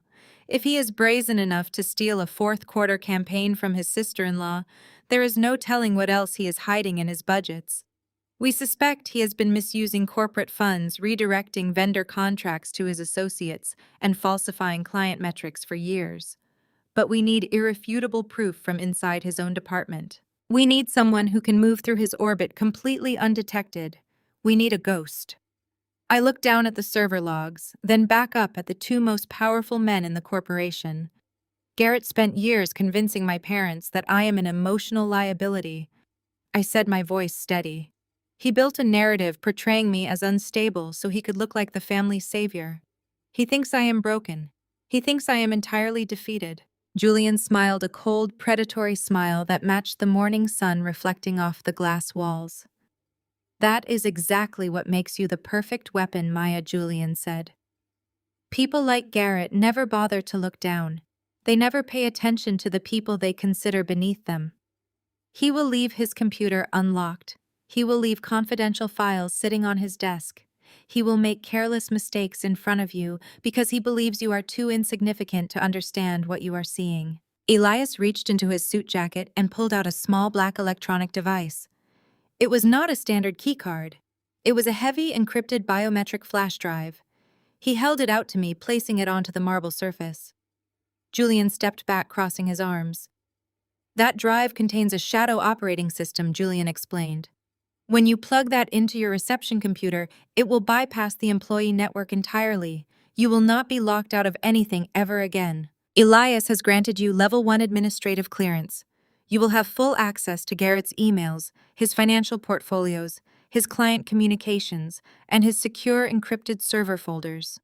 You can see every single keystroke he makes in real time. I picked up the heavy black flash drive. The cool metal felt like a loaded weapon resting in my palm. The absolute certainty of what was about to happen settled over me like an iron cloak. I was going to dismantle my brother-in-law piece by piece. I was going to strip him of his title, his wealth, and the unearned admiration of my treacherous family. "You are no longer an intern answering phones," Julian said, his voice dropping to a low whisper. "As of this exact second, you are the eyes and ears of Elias Sterling. You own that floor." Garrett Whitmore is walking into the building completely unaware that the woman he treats like dirt holds the keys to his absolute destruction. Happy hunting, Maya. The transition back to the 20th floor was seamless. I took the standard elevator down, clutching the heavy black flash drive in my pocket. When the polished metal doors opened, I stepped out into the familiar fluorescent glow of the reception area. The afternoon faded into evening, and the bustling lobby slowly emptied. By 8 o'clock, the floor was a ghost town of darkened glass offices and silent cubicles. Garrett had left an hour earlier, strutting past my desk, without a single glance, his leather briefcase swinging at his side. I waited until the night security guard completed his initial rounds. Once the corridor was completely clear, I pulled the encrypted biometric drive from my pocket and slid it into the hidden USB port beneath the massive marble reception counter.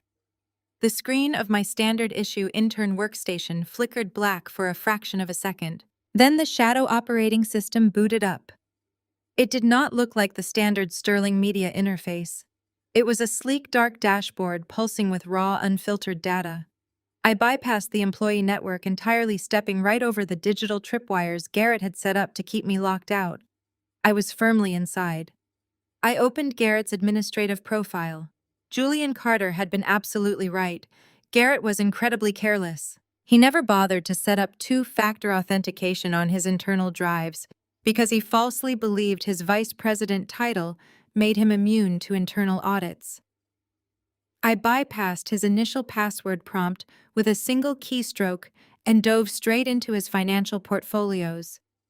I bypassed the standard operating budgets and went looking for the shadows. It took me less than 45 minutes to find the rot. I opened a subfolder buried beneath 3 layers of archived client reports. The file was proudly labeled Miscellaneous Vendor Retainers. I extracted the spreadsheet and cross-referenced the routing numbers with the official Sterling Media vendor database. None of the numbers matched. Garrett was not paying legitimate contractors. He had set up a complex web of decentralized shell companies. I ran a quick metadata sweep on the registration documents for these LLCs. Every single one traced back to a registered agent listed under my sister's maiden name. The sheer scale of the theft was breathtaking. Garrett had been systematically siphoning client retainers for over 3 years. He would inflate the billing hours for graphic design consultation, media buying, and crisis management. Then he would route the excess capital directly into these shell companies. I pulled up the aggregate total. $1.2 million. He had stolen over $1 million from Elias Sterling to fund his luxurious lifestyle. I opened the transaction histories for the shell companies. The money was not sitting in offshore accounts. It was being spent locally and aggressively. I saw wire transfers for the down payment on the lake house Keisha had bragged about at Sunday dinner. I saw massive credit card payments to luxury boutiques in Buckhead. I saw endless custom invoices for expensive jewelry, exotic car leases, and extravagant vacations to resorts in the Maldives. My sister and her arrogant husband were financing their entire elite existence with stolen corporate funds while lecturing me about my lack of ambition. I downloaded every single ledger, every fake invoice, and every routing number. I compiled the data into a secure encrypted zip file and routed it directly to Julian Carter's private server, just as Elias had instructed. I was a ghost moving silently through Garrett's digital kingdom, stripping away his armor piece by piece. But as I was closing out the final spreadsheet, a sudden red warning light pulsed in the upper right corner of my shadow dashboard. The biometric drive was incredibly advanced, but Garrett's own localized security software was not entirely dormant. He had installed a third-party monitoring application on his desktop, a rudimentary ping system designed to alert him if his specific financial subfolders were accessed outside of normal business hours. He had not anticipated an internal audit, but he was paranoid enough to guard his stolen money.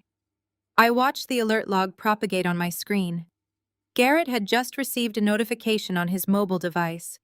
The ping indicated that his localized files were being read.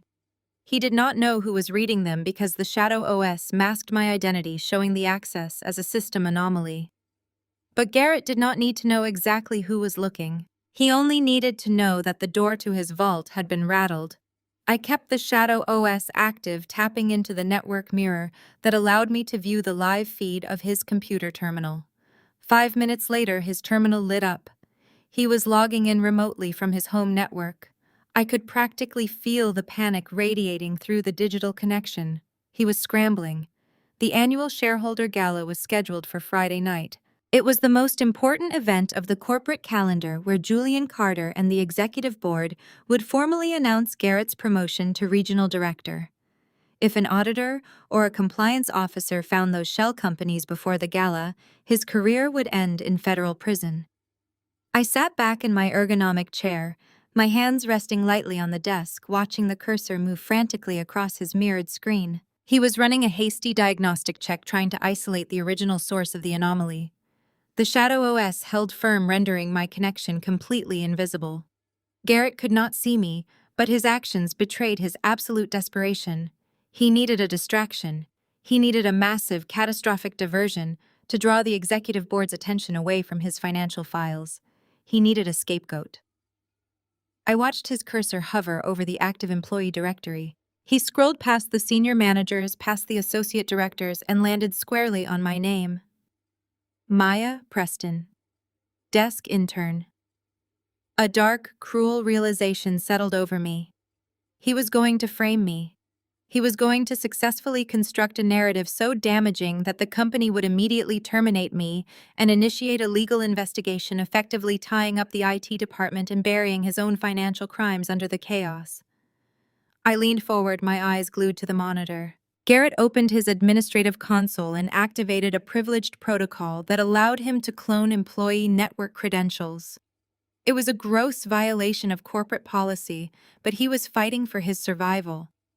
I watched in real time as he generated a perfect replica of my digital footprint. He took my employee identification number, my login timestamps, and my specific workstation IP address and mapped them onto a secure remote server. Then he began the sabotage. He opened a new incognito window using my cloned credentials and accessed the core strategic database. He navigated directly to the Horizon Medical folder, the same account he had stolen from me just days prior.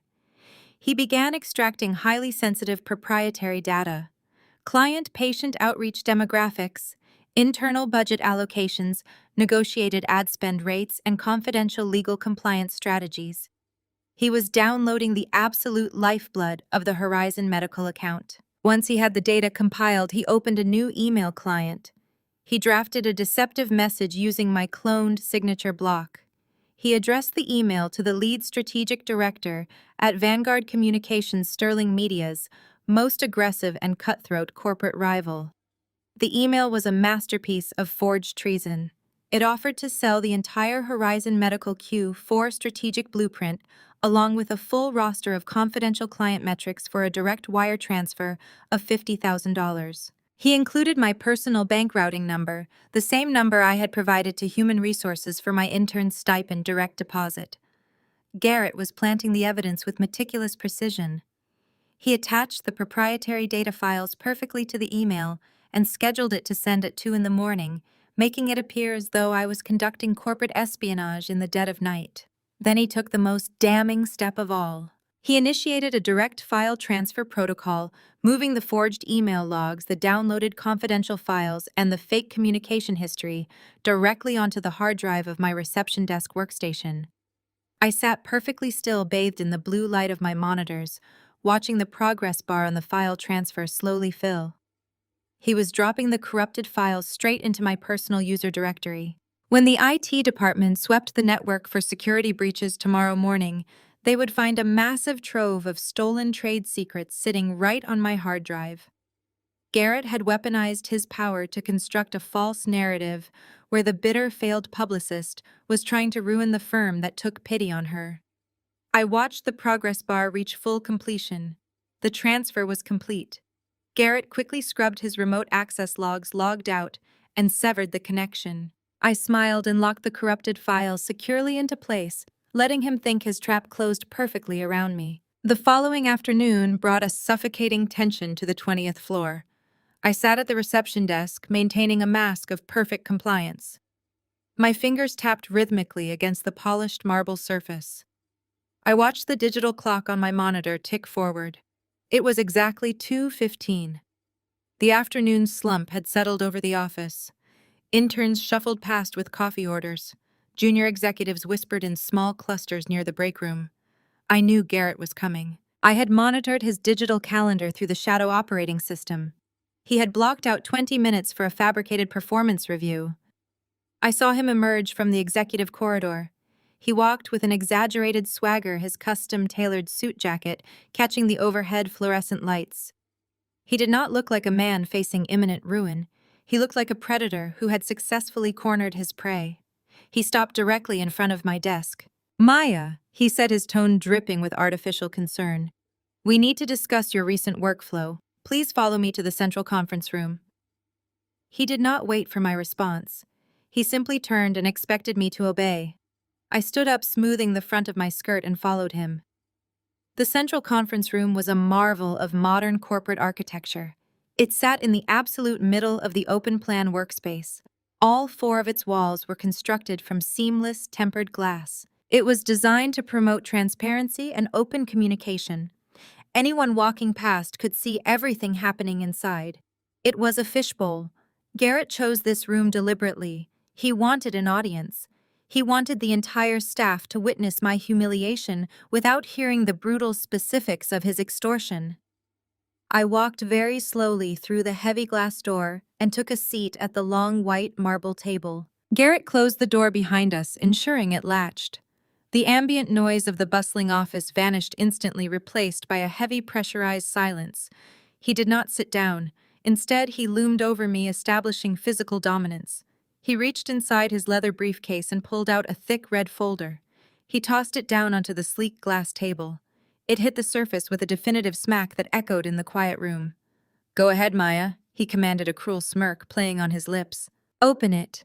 Take a good look at your future." I reached forward with a carefully manufactured hesitation. I let my hand tremble slightly as my fingers gripped the edge of the cardboard cover. I flipped it open. Inside was a thick stack of printed server logs, email transcripts, and bank routing numbers. It was the exact digital trail he had meticulously planted to frame me. I scanned the fabricated documents, pretending to read them for the very first time. There were the forged emails directed to Vanguard Communications. There were the attachment logs showing the transfer of the Horizon Medical proprietary data. My unique employee identification number was stamped perfectly across every single page. Garrett leaned over the table, placing both hands flat against the glass. He leaned in close enough for me to smell his expensive cologne. "It turns out you are not just a terrible receptionist, Maya," he whispered, his voice laced with delight. "You are also a remarkably sloppy corporate spy. Selling our sensitive fourth-quarter blueprints to a direct competitor is a bold move. I actually respect the ambition. But using your own unencrypted terminal to facilitate the transfer, that was just pathetic. Did you think our security infrastructure would not catch a massive unauthorized data breach on an intern terminal?" I widened my eyes, forcing a look of absolute sheer panic onto my face. I looked up at him, my breathing deliberately shallow. "Garrett, I did not do this," I stammered, pitching my voice up to simulate rising hysteria. You know I did not do this. I do not even have the administrative clearance to access those files. Someone else must have put these here. Garrett laughed, a sharp barking sound that caused a few passing employees to glance through the glass walls. They quickly looked away to avoid the vice president's wrath. Do not insult my intelligence, Maya, he sneered. The digital footprint is flawless. The IP address matches your desk. The routing numbers match your personal checking account. The security team flagged this anomaly at 3 in the morning. They brought it to me because I am your supervising executive. Your pathetic corporate career here is officially over. I shrank back in my leather chair, pulling my shoulders inward. I let a single tear well up in the corner of my eye before blinking it away. I was giving him the exact performance he craved, the broken, helpless woman completely at his mercy. What do you want, Garrett? I asked, my voice barely a whisper. He straightened up, buttoning his suit jacket with a gesture of supreme satisfaction. I am a generous man, Maya, he stated, adopting a tone of benevolent superiority. I am willing to offer you a way out. I have 2 documents in my briefcase. The first is a standard non-disclosure agreement coupled with a quiet resignation letter. It states you are leaving Sterling Media due to extreme performance deficiencies. You sign it, you pack your desk, and you walk out of this building forever. You never ever speak of this company ever again. And the second option, I asked, letting my hands shake visibly as they rested on the glass table. Garrett's eyes went cold and dead. The second option is that I pick up my phone and call the authorities. I hand this folder over to the Corporate Espionage Division of the Federal Bureau of Investigation. I press maximum charges. Selling trade secrets is a severe federal offense, Maya. With this mountain of evidence, they will not even offer you a plea deal. You will spend the next 5 years rotting in a federal penitentiary. You will be a convicted felon. Your life will be completely destroyed. He let the threat hang in the air, letting the weight of the fabricated doom press down on me. I looked down at my hands, practicing breathing techniques to ensure the tears kept falling. I needed to stretch the interaction further to securely capture everything. I looked up at him, my face a portrait of utter devastation. Does Keisha know about this? I asked, letting my voice break perfectly on my sister's name. Does she know what you are doing to me? Does she know you are threatening to send her own flesh and blood to prison? Garrett scoffed, shaking his head in sheer disbelief at my naivety. He crossed his arms over his chest, looking down at me with unadulterated pity. Maya! Who do you think gave me the idea? He replied casually, dropping the final devastating bomb. Keisha is exhausted by you.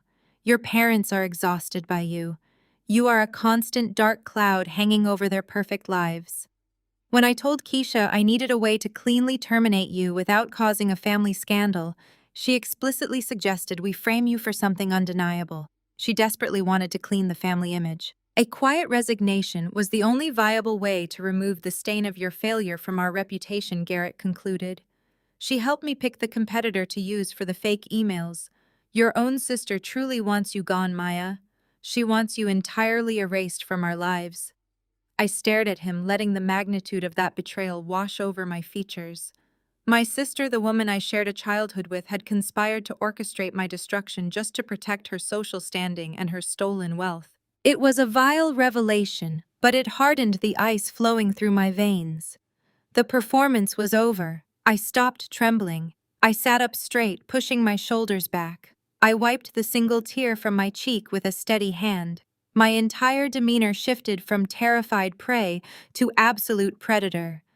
I looked past Garrett's shoulder, gazing directly through the pristine glass wall. Walking down the main corridor flanking the conference room was Julian Carter. The chief executive officer moved with his usual predatory grace, his eyes locked onto the screen of a sleek silver tablet in his hands. He did not look into the fishbowl. He did not need to. The central conference room was a marvel of modern architecture, but it was also a fortress of corporate surveillance. The room was extensively wired for high-fidelity audio recording. Every single word Garrett had just spoken, every threat, every admission of framing me, every detail about Keisha's involvement was currently being captured, synthesized and uploaded directly into the company's secure compliance database. Julian was reading the real-time transcription on his tablet as he walked past. I looked back at Garrett, a slow, terrifying smile spreading across my face. I did not say a single word as the trap finally snapped shut. The aggressive pounding on my apartment door started at exactly 4 in the afternoon. I was standing in front of my narrow bathroom mirror holding a tube of mascara. The annual shareholder gala was scheduled to begin in 3 hours. My dress hung on the back of the bedroom door, a sleek emerald silk gown that I had purchased specifically for this night of reckoning. I set the makeup down. The knocking did not stop. It was not a polite request for entry. It was a demand. I walked through the cramped living space of my studio apartment and unlocked the deadbolt. I pulled the heavy wooden door open. My father, Malik, stood in the hallway. His face was a mask of cold, absolute fury. Beside him stood my mother, Coretta, clutching her designer handbag against her chest like a shield. Tucked slightly behind them, leaning heavily against my father's shoulder, was Keisha. My sister was weeping. Her face was buried in a crumpled tissue, and her shoulders shook with perfectly timed theatrical sobs. They did not wait for an invitation.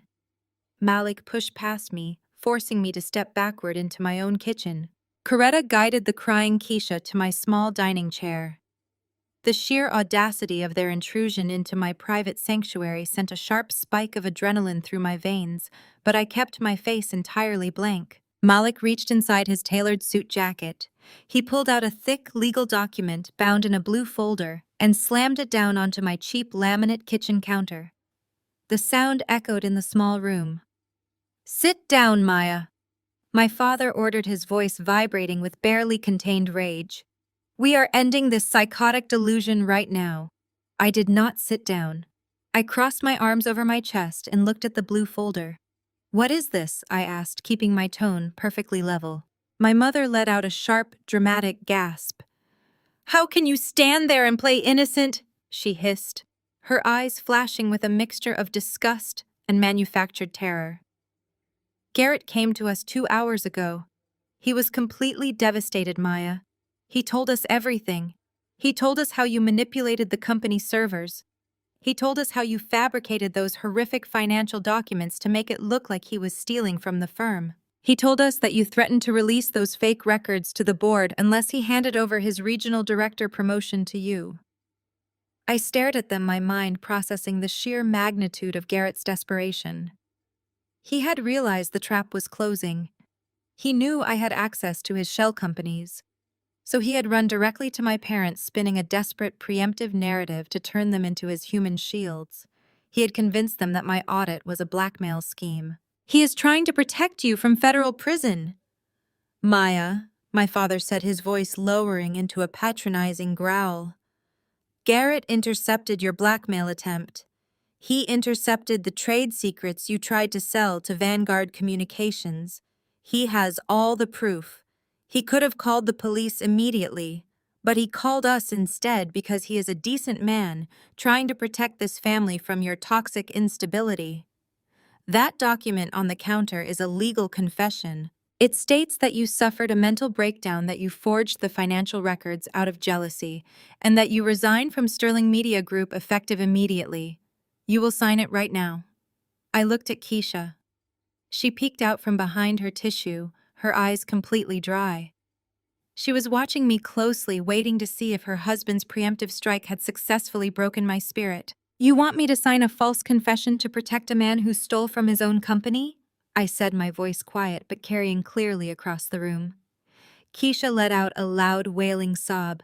"She is sick," she cried out, burying her face in Coretta's shoulder. "She is completely sick, Mom. She is trying to ruin my life just because she failed at hers." Coretta wrapped her arms around Keisha, glaring at me with a hatred so pure it physically took my breath away. "Stop it, Maya!" She snapped, her voice shrill and venomous. "Stop these malicious lies right now. You are not going to ruin your sister's life. You are not going to destroy her marriage because of your bitter, twisted resentment. Keisha is pregnant." The revelation hung in the air, heavy and suffocating. Keisha sniffled, rubbing her flat stomach with a perfectly manicured hand. She is 3 months pregnant, Coretta continued, her voice trembling with righteous maternal fury. Garrett was going to announce it at Sunday dinner, but your jealousy ruined everything. They are building a family, Maya. They are bringing a child into this world, and you are so consumed by your own pathetic failures that you fabricated a psychotic blackmail scheme to destroy the father of my future grandchild. You have become a monster. You are fundamentally broken. I looked at my mother, then at my father, then at my sister. They had completely bought into Garrett's narrative without a single shred of doubt. They did not ask for my side of the story. They did not ask to see the evidence. They had instantly and willingly categorized me as a criminal to protect the wealthy, successful son-in-law who bought them expensive dinners and promised them a wealthy grandchild. I looked down at the blue folder resting on my kitchen counter. Beside it, Malik had placed an expensive silver pen. Sign the paper, Maya, my father demanded, stepping closer to me until he was mere inches away. His physical presence was meant to intimidate me, to force me into submission, as he had done so many times during my childhood. You will sign that confession. You will hand over whatever fake documents you created, and you will never step foot near Garrett or his company ever again. And if I refuse, I asked, tilting my head up to meet his furious gaze. Malik did not blink. If you refuse, we are done. We will legally disown you. We will completely sever all ties. And when Garrett hands his evidence over to the authorities, your mother and I will personally testify against you in federal court. We will take the stand and swear under oath that you have a history of severe mental instability and pathological jealousy. We will tell the judge that you threatened to destroy Garrett because you were obsessed with his success. We will ensure that you spend the next 5 years in a penitentiary. We will choose our pregnant daughter and our innocent grandchild over a toxic, lying criminal. Do you understand me? The silence in my apartment was absolute. The dripping of the kitchen faucet sounded like a ticking clock marking the final seconds of my familial obligations. I looked at these 3 people standing in my home. I saw the arrogant tilt of my father's chin. I saw the self-righteous anger radiating from my mother. I saw the malicious, predatory smirk hiding just beneath my sister's tear-soaked tissue. I had spent 30 years of my life trying to earn their love. I had minimized my achievements, swallowed my pride, and accepted their constant belittling just to keep the peace. I had convinced myself that beneath their harsh criticism, they were still my family. But looking at them now, the illusion finally shattered. Their love was not unconditional. Their love was a commodity tied exclusively to the highest bidder. Garrett Whitmore provided them with the illusion of prestige, the promise of wealth, and the shiny veneer of high society success. I provided them with nothing but the uncomfortable reality of hard work. They had weighed my life against Garrett's bank account, and they had chosen the money. They were willing to send their own flesh and blood to prison just to protect a thief who bought them expensive wine. A profound sense of liberation washed over me. The heavy, suffocating weight of seeking their approval vanished entirely, replaced by a cold, diamond-hard clarity. I felt absolutely unstoppable. I reached out toward the kitchen counter. Malik smiled, a triumphant expression spreading across his face as he anticipated my surrender. Coretta let out a loud breath of relief. Keisha lowered her tissue, her eyes gleaming with victory. I stared at the heavy silver pen resting on the dark counter. I did not pick it up.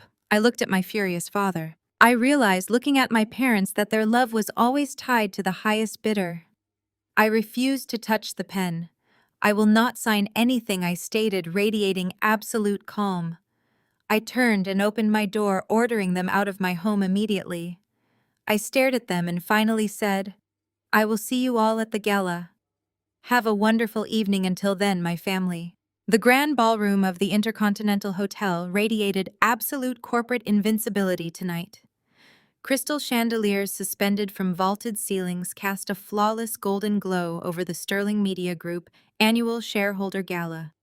Hundreds of institutional investors, media executives, and board members mingled across the polished marble floors holding crystal champagne flutes. Waiters wearing crisp white jackets moved seamlessly through the sophisticated crowd, offering artisanal hors d'oeuvres on heavy silver trays. The entire room hummed with immense wealth and arrogant ambition.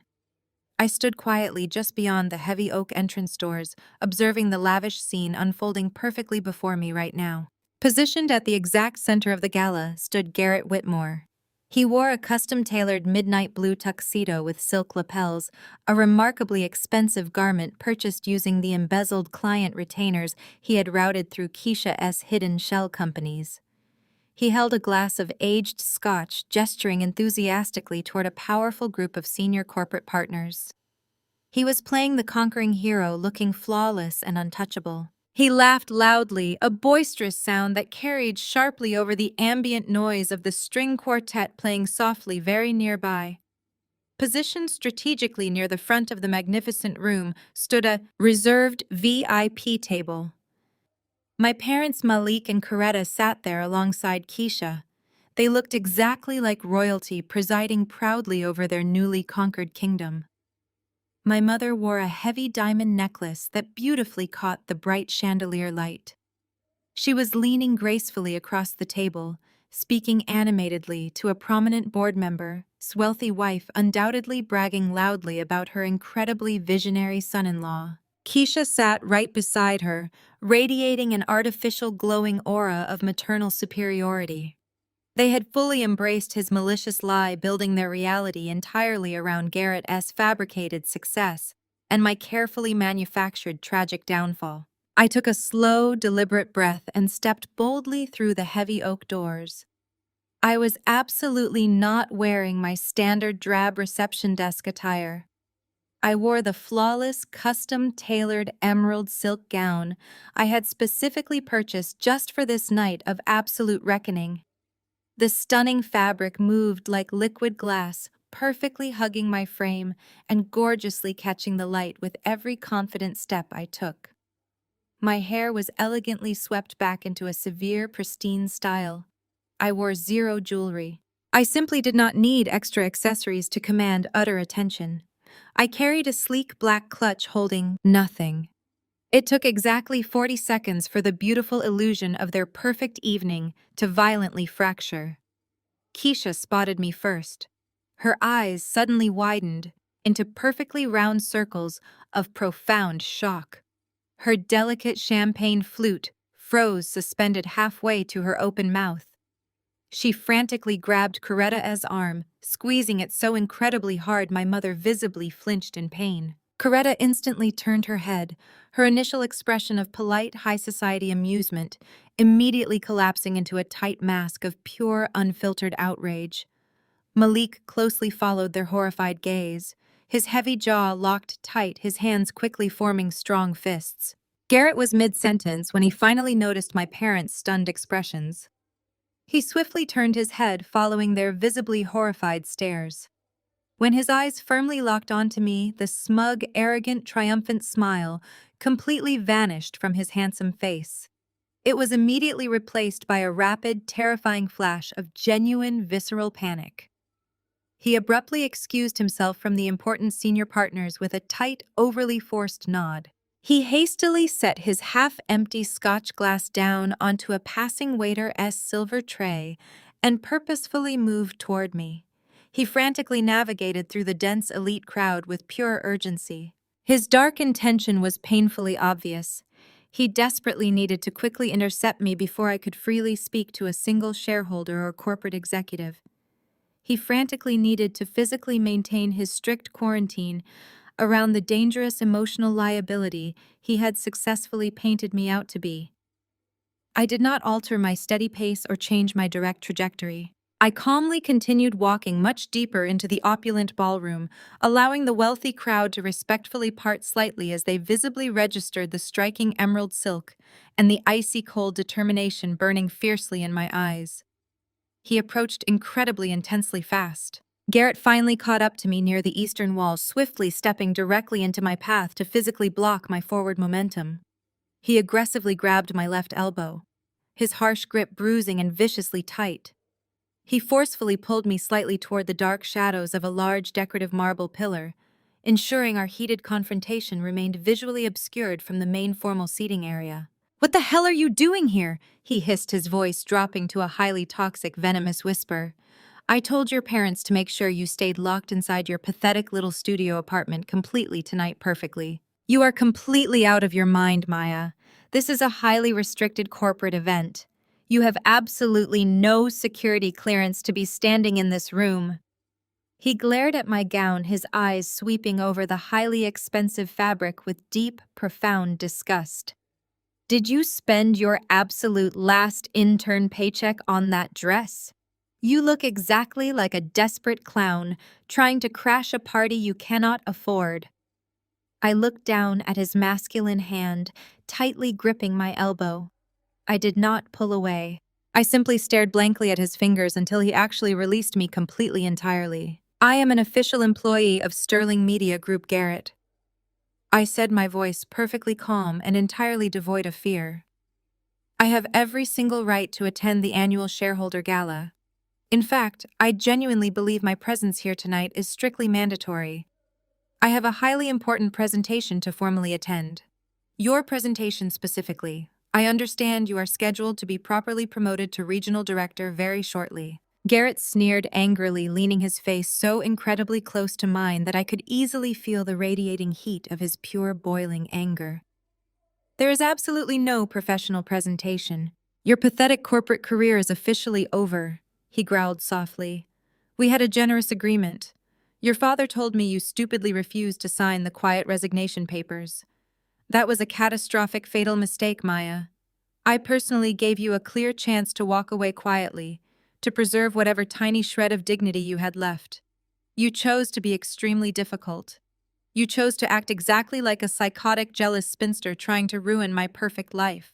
He rapidly checked his heavy, solid gold timepiece purchased directly with bloody money stolen heavily from the Vanguard account yesterday very securely. "Security is already on their rapid way up here," he stated, his tone dripping with absolute fatal certainty.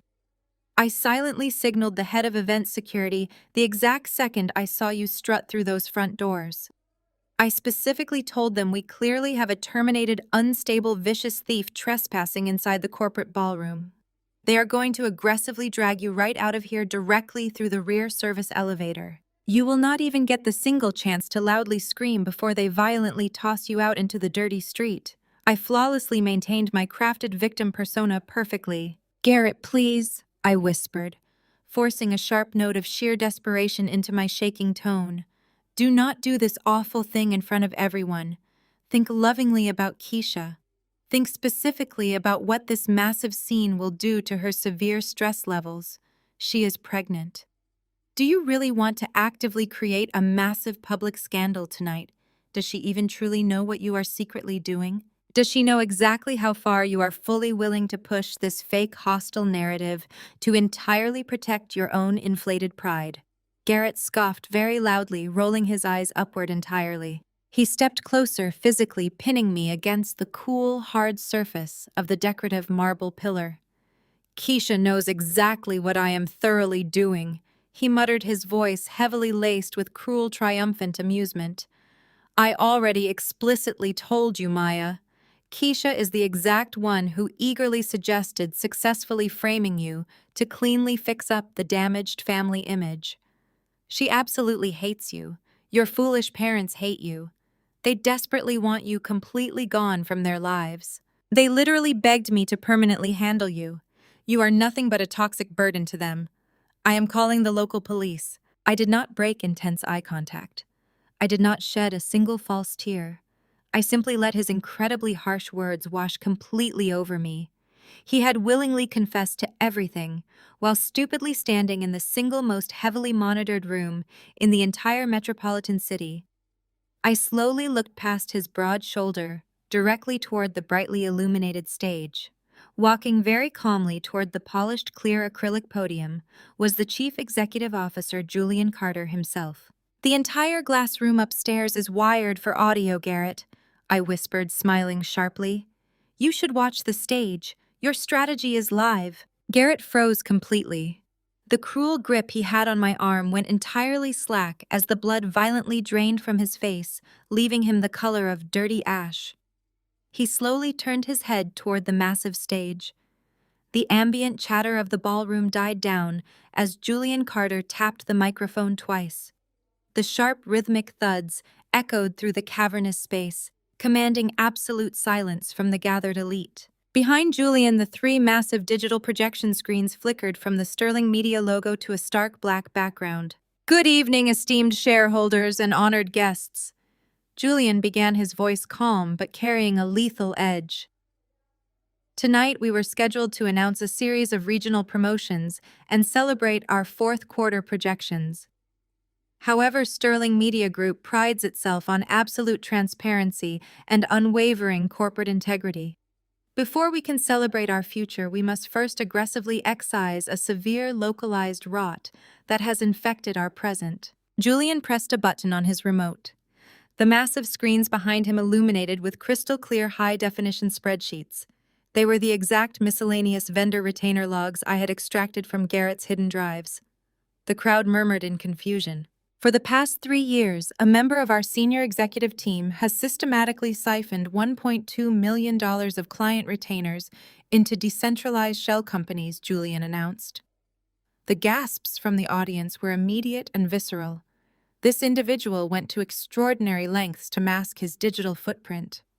When he suspected an internal audit, he utilized his administrative clearance to clone the network credentials of an entry-level employee. He downloaded proprietary client data and forged correspondence with a rival firm entirely to frame an innocent woman for his financial crimes. I watched Garrett's chest heave as he struggled to pull air into his lungs.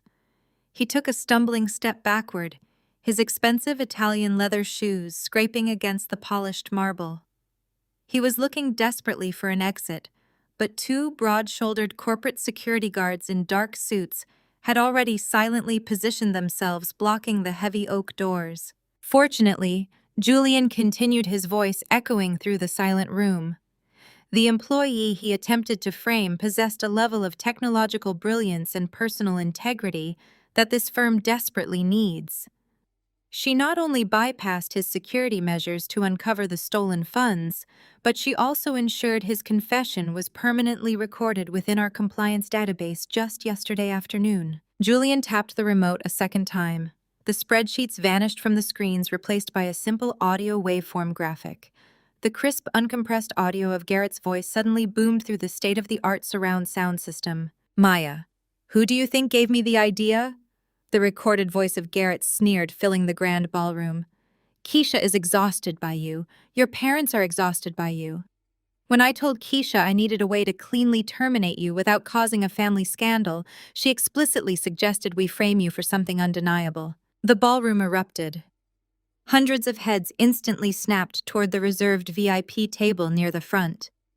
I watched my mother's face contort in absolute horror. Coretta's jaw dropped open, her hands flying up to cover her mouth.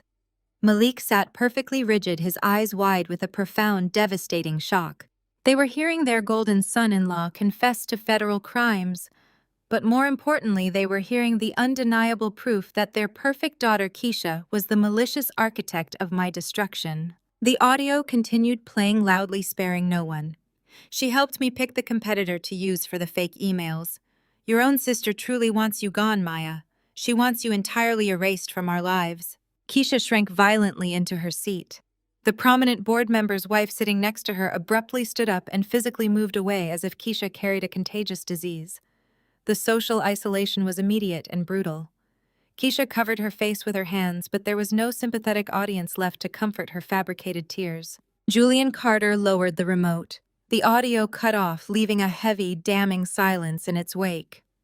"Garrett Whitmore, you are hereby terminated from Sterling Media Group. Effectively, immediately." Julian stated, his voice dropping to a harsh, unforgiving register. "Federal authorities have been supplied with the complete encrypted drive containing your shell company ledgers and the audio confession. They are currently waiting for you in the lobby." The 2 security guards stepped forward, moving swiftly toward the shadows where Garrett and I stood. Garrett looked at me, his eyes wild like a trapped animal.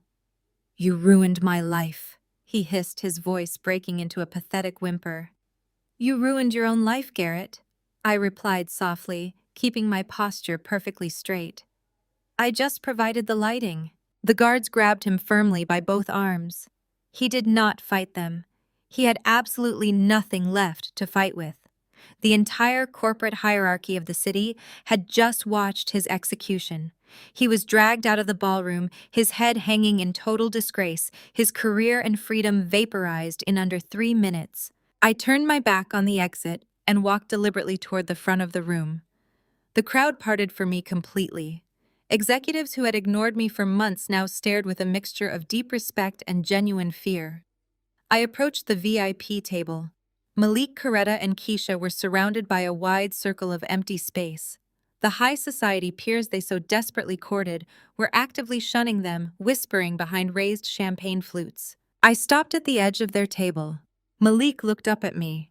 His arrogant, authoritarian mask had completely shattered, leaving behind an old, foolish man who had bet his entire legacy on a criminal. Maya, he started, his voice trembling slightly. We did not know. We had no idea he was lying to us. We thought you were having a breakdown. You did not want to know. I corrected him, my tone stripped of any familial warmth. You wanted the prestige he provided. You were perfectly willing to let me rot in a federal penitentiary to protect your country club memberships and your daughter's fraudulent lifestyle. You made your choice in my apartment yesterday. Coretta reached a shaking hand toward me. Maya, please, she pleaded, tears ruining her expensive makeup. She is your sister. She is pregnant. The stress of a federal investigation will destroy her. You have to tell them she was not involved. I looked down at Keisha. She was staring at the marble floor, completely broken. The audio was crystal clear, Mother, I said calmly. Keisha orchestrated corporate sabotage. She is an accessory to federal embezzlement. The lifestyle you are all so incredibly proud of was funded entirely by stolen money. The authorities will seize the lake house. They will seize the cars. The bank accounts will be frozen by tomorrow morning. But we are your family, Malik insisted, desperately trying to invoke the very bond he had threatened to sever just hours ago. No, I replied, my voice echoing with absolute finality. You are just people who happen to share my genetics. Family requires loyalty. Family requires trust. You possess neither. I turned away from their table, leaving them to sit in the ruins of their manufactured empire. I walked toward the stage where Julian Carter was waiting. He extended his hand as I approached the stairs. I took it, stepping up onto the platform to look out over the vast sea of shareholders. The applause started slowly, then built into a deafening roar. I had walked into this building as a dismissed intern, but I was leaving it as the woman who saved Sterling Media Group. And as I looked down at the shrinking, pathetic figures of my parents and sister rushing toward the exit to avoid the glaring stares of their former peers, I felt absolutely nothing but the sweet, clean air of total freedom. The deafening roar of the shareholders completely shattered the previously refined atmosphere of the grand ballroom. The initial stunned silence that had followed the audio confession instantly morphed into absolute chaos.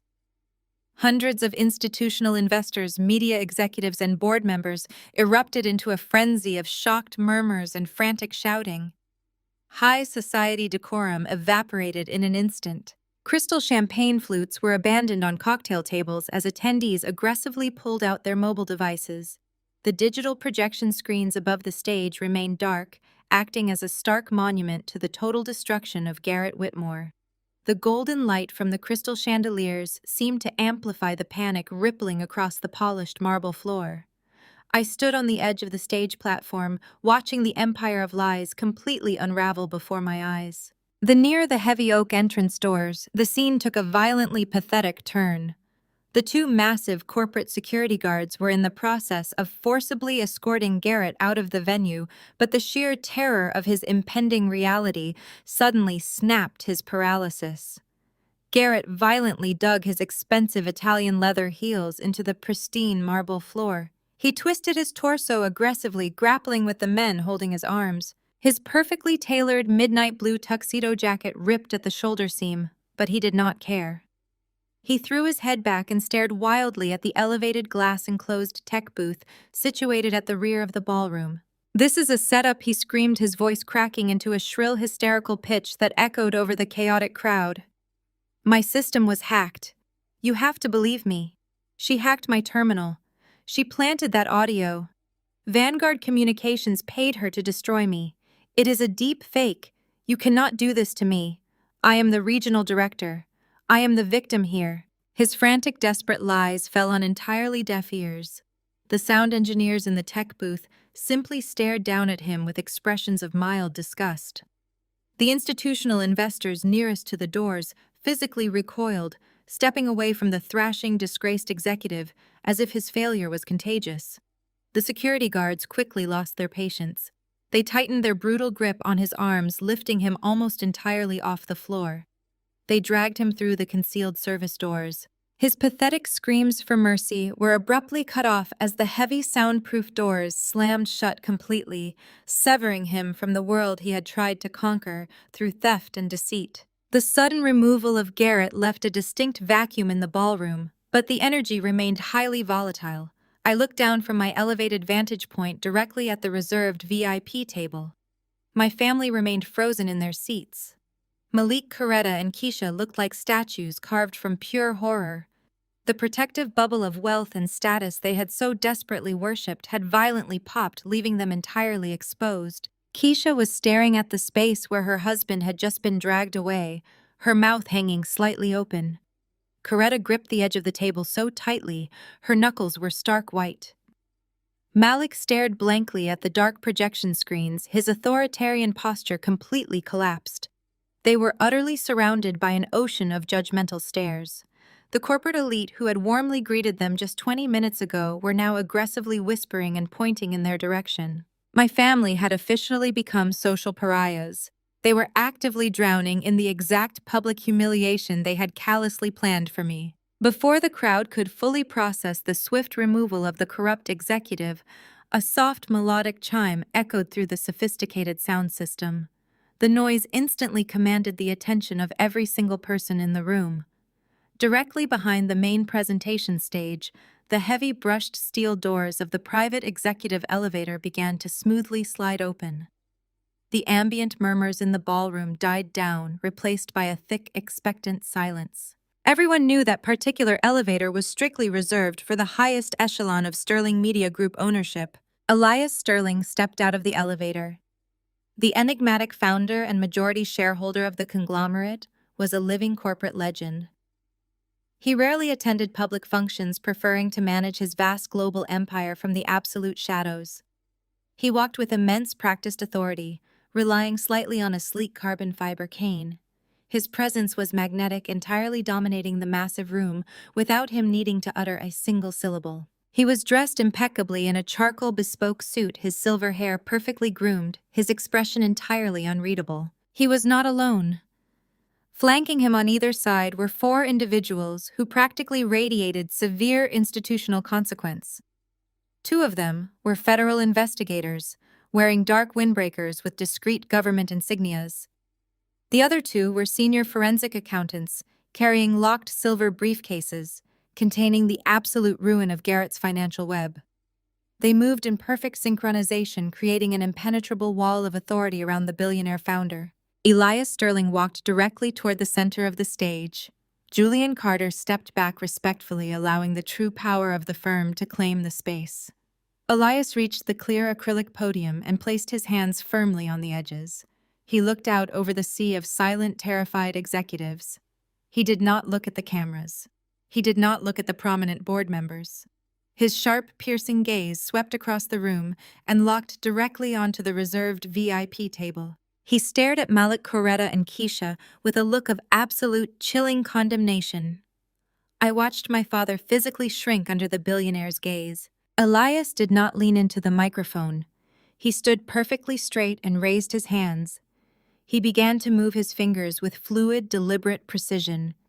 He was signing. The movements were sharp, authoritative, and filled with an immense, quiet power. The audience watched in total bewilderment, unable to comprehend the silent commands of the man who controlled their professional destinies. Julian Carter stepped up to a secondary microphone positioned slightly to the left of the podium. His voice resonated clearly through the silent ballroom. "Ladies and gentlemen," Julian announced, his tone formal and commanding.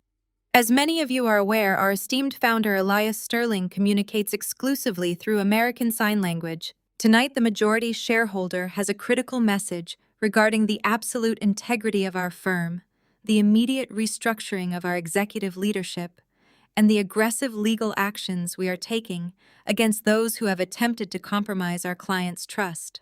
Julian paused, letting his words settle heavily over the anxious crowd. He turned slightly, gesturing toward me where I stood at the edge of the stairs. Furthermore, Julian continued, his voice swelling with genuine respect. It is my profound honor to announce that tonight, the majority shareholder's words will be translated by our newly appointed Senior Vice President of Global Communications, a woman who single-handedly dismantled a severe internal threat and demonstrated the exact caliber of loyalty and brilliance that Sterling Media Group demands. The spotlight instantly swung away from the podium and illuminated me completely. The emerald silk of my gown practically glowed under the intense beam. I felt the collective stare of hundreds of powerful individuals locking onto me. I did not hesitate. I walked up the final 3 stairs, moving with a steady, rhythmic grace. My heels clicked softly against the polished wooden stage. I crossed the platform and took my rightful place directly beside Elias Sterling. I looked down at the crowd. I bypassed the eager faces of the media executives. I ignored the stunned expressions of the board members. I looked straight down at my family. Malik, Coretta, and Keisha were staring up at me, completely paralyzed by the shocking reality of my ascension. They had tried to bury me. They had tried to send me to a federal penitentiary to protect their own fragile egos. They had repeatedly called me a bitter, pathetic failure. And now they were forced to sit in silent public disgrace and watch me claim a throne they could never, ever hope to touch. I reached up and pulled the small, sleek lapel microphone closer to my mouth. I took a deep, steadying breath, letting the crisp air fill my lungs. Beside me, Elias Sterling raised his hands once more. He looked at me, giving a single, almost imperceptible nod of absolute approval. He began to sign his movements, sharp, elegant, and incredibly fast. I watched his hands perfectly reading the complex, silent language that we had secretly practiced during our numerous shadow meetings. I locked eyes with my trembling mother. I stared directly into the broken, defeated face of my father. I watched my sister choke on her own toxic jealousy. I opened my mouth, and in a voice that was crystal clear, unwavering, and completely commanding, I began translating Elias Sterling's words perfectly into the silent room. "Good evening, Elias," signed his hands moving with rapid precision. I translated immediately. "Good evening. For over 4 decades, I have built this organization on the foundational pillars of absolute trust and unyielding transparency. Tonight, we have purged a localized infection that threatened to compromise those core values. The individual responsible for this gross violation of corporate integrity has been permanently removed and will face the maximum extent of federal prosecution." I paused, matching Elias's deliberate rhythm. My voice echoed through the grand ballroom, carrying the weight of a billionaire's fury. "But this gathering is not a memorial for a failed executive," I continued, smoothly translating the swift movements of his hands. "This gathering is a celebration of the vigilant minds that protect us. It is a testament to the quiet, brilliant individuals who operate in the shadows to ensure our light remains untarnished." Elias turned his head slightly toward me. He signed a complex phrase emphasizing the final word with a sharp, decisive gesture. I looked back at the crowd, letting a cold, triumphant smile touch the corners of my mouth. Effective immediately, I translated, my voice ringing with absolute authority. "Maya Preston assumes full command of our global communication strategy. She answers to no one but the executive board and myself. She is the new voice of Sterling Media Group." The silence held for one perfect suspended second before the room erupted into a massive standing ovation. The applause crashed against the stage like a physical wave. Executives who had plotted my demise were now clapping frantically, desperate to align themselves with the newly crowned power. I stood beside Elias Sterling, bathed in the brilliant stage lights, absorbing the deafening sound of my absolute total victory. I looked down at the VIP table one last time, My family was already standing up, keeping their heads bowed in utter shame as they desperately tried to flee the ballroom before the federal investigators turned their attention toward Keisha's bank accounts. They were scurrying away into the dark, completely irrelevant. I turned my attention back to the crowd, perfectly prepared to lead the empire they had tried to steal from me. The blinding flashes of press cameras began to erupt near the back of the room, capturing the historic corporate transition. The heavy oak doors swung shut behind my fleeing family, sealing them outside in the cold reality of their complete financial and social ruin. I adjusted my posture, standing shoulder to shoulder with the billionaire who had trusted me over his own corrupted executives. This was no longer just a job or a desperate fight for my basic survival against my own blood. This was my newly forged kingdom, and I was finally ready to rule. The deafening roar of the shareholders completely shattered the previously refined atmosphere of the grand ballroom. The initial stunned silence that had followed my announcement instantly morphed into absolute chaos. Hundreds of institutional investors, media executives, and board members erupted into a frenzy of shocked murmurs and frantic shouting. High society decorum evaporated in an instant. Crystal champagne flutes were abandoned on cocktail tables as attendees aggressively pulled out their mobile devices. The golden light from the crystal chandeliers seemed to amplify the panic rippling across the polished marble floor. I stood on the edge of the stage platform, watching the empire of lies completely unravel before my eyes. Elias Sterling moved his hands with a lethal grace. His facial expression was carved from solid granite. I kept my eyes fixed on his fingers, pulling the lapel microphone closer to my lips. My voice echoed through the grand ballroom, cutting through the lingering noise and forcing the crowd back into a hushed, terrified silence. "We do not deal in assumptions at Sterling Media Group." I translated my tone mirroring the billionaire's absolute authority. "We deal in verifiable, indisputable facts. Tonight you will witness the exact anatomy of a betrayal." The massive projection screens behind us shifted. The deep corporate blue background dissolved into a stark black canvas displaying lines of glowing white code and high-definition documents. "Direct your attention to the primary displays," I announced, translating Elias's sweeping gesture toward the screens.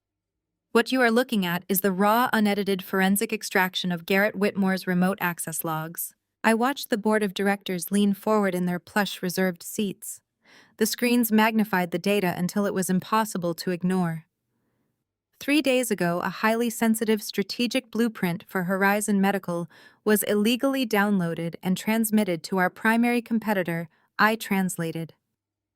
The initial localized data suggested the breach originated from a standard reception terminal. However, a deep packet inspection revealed a secondary masked connection. The screen highlighted a specific string of numbers in bright crimson red. "This is the true IP address. It does not belong to a Sterling Media workstation. It belongs to the private secure home network registered directly to Garrett Whitmore." The collective gasp from the media executives was deafening. I looked down at Garrett.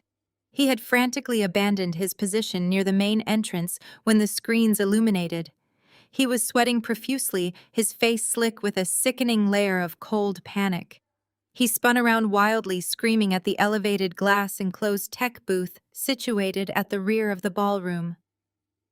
"This is a setup," he shrieked, his voice cracking into a shrill, hysterical pitch that echoed over the crowd. "My system was hacked. You have to believe me. She planted those logs. Vanguard Communications paid her to destroy me. It is a fake." His frantic, desperate lies fell on entirely deaf ears. The sound engineers in the tech booth simply stared down at him with expressions of mild disgust. The institutional investors nearest to him physically recoiled, stepping away from the thrashing, disgraced executive as if his failure was contagious. Elias did not pause to let the audience or Garrett recover. His hands moved in sharp, precise strikes, building the narrative of destruction. The corporate espionage was merely a frantic diversion, I translated, projecting my voice over the rising murmurs. The true crime was a systematic, sustained embezzlement of client retainers over a period of 3 years. The screen shifted again. This time, a complex web of financial routing numbers and banking statements flooded the massive displays. $1.2 million, I stated, the number hanging heavily in the cold air. Siphoned carefully through inflated vendor invoices and diverted into 4 distinct shell companies. But the stolen funds did not remain in those corporate entities. The screen zoomed in on a specific bank transfer, heavily highlighting the destination account. The stolen capital was systematically funneled directly into the personal luxury checking accounts of Keisha Whitmore. I looked directly at the VIP table. The spotlight caught Keisha perfectly. Her jaw dropped open in a silent scream of absolute terror. The screens displayed her full legal name, her private account numbers, and the meticulously itemized purchases funded by the stolen money. High-end boutique receipts, down payments on luxury vehicles, mortgage transfers for their extravagant lake house. It was all laid completely bare for the richest people in the city to scrutinize. She had built her entire arrogant identity around her fabricated wealth, and in a matter of seconds it was exposed as nothing more than a pathetic criminal fraud. Garrett could no longer handle the suffocating pressure of his collapsing reality. He entirely snapped. He spun away from the glaring screens and frantically scanned the perimeter of the grand ballroom. He spotted the narrow, discreet service exit located near the catering preparation area. He bolted. He shoved past a highly respected board member, knocking a silver tray of champagne flutes out of a waiter's hands. The glass shattered violently against the marble floor, but the sound was instantly drowned out by the heavy thud of combat boots. 2 uniformed Atlanta police officers stepped out from the dark shadows of the stage wings. They moved with an aggressive tactical precision that completely shattered any remaining illusion of high society safety. They intercepted Garrett just as his desperate hand reached the brass handle of the service door. Corporate security guards instantly materialized from the adjacent hallways, entirely sealing off his escape route.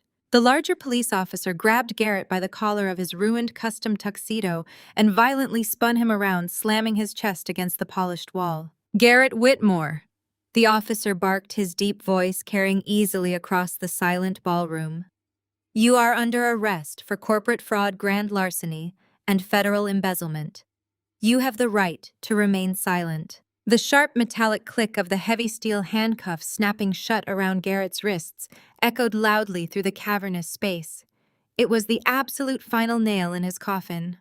The board of directors watched in stunned, horrified fascination as their former golden boy was physically subdued and dragged backward. He looked pathetic, entirely stripped of his arrogant swagger, his expensive suit crumpled, and his dignity permanently erased. He was paraded directly past the front tables, a conquered thief being marched to his cell. Seeing her husband physically handcuffed by the Atlanta police was the ultimate breaking point for Keisha. The harsh, undeniable reality of her total destruction finally pierced her thick shell of vanity and denial. She stood up from the VIP table, her chair tipping over backward and crashing loudly onto the floor. She screamed a raw, hysterical sound that tore through the sophisticated atmosphere of the gala. "No," she shrieked, flailing her arms wildly, her carefully styled hair falling into her tear-streaked face. "You cannot do this to us. We have money. We belong here. She is lying. She is a jealous liar." Her voice was shrill and completely unhinged. She grabbed her crystal champagne flute from the white linen tablecloth and hurled it blindly toward the stage. The heavy glass flew through the air and shattered into 1,000 glittering pieces against the base of the clear acrylic podium, falling harmlessly at my feet.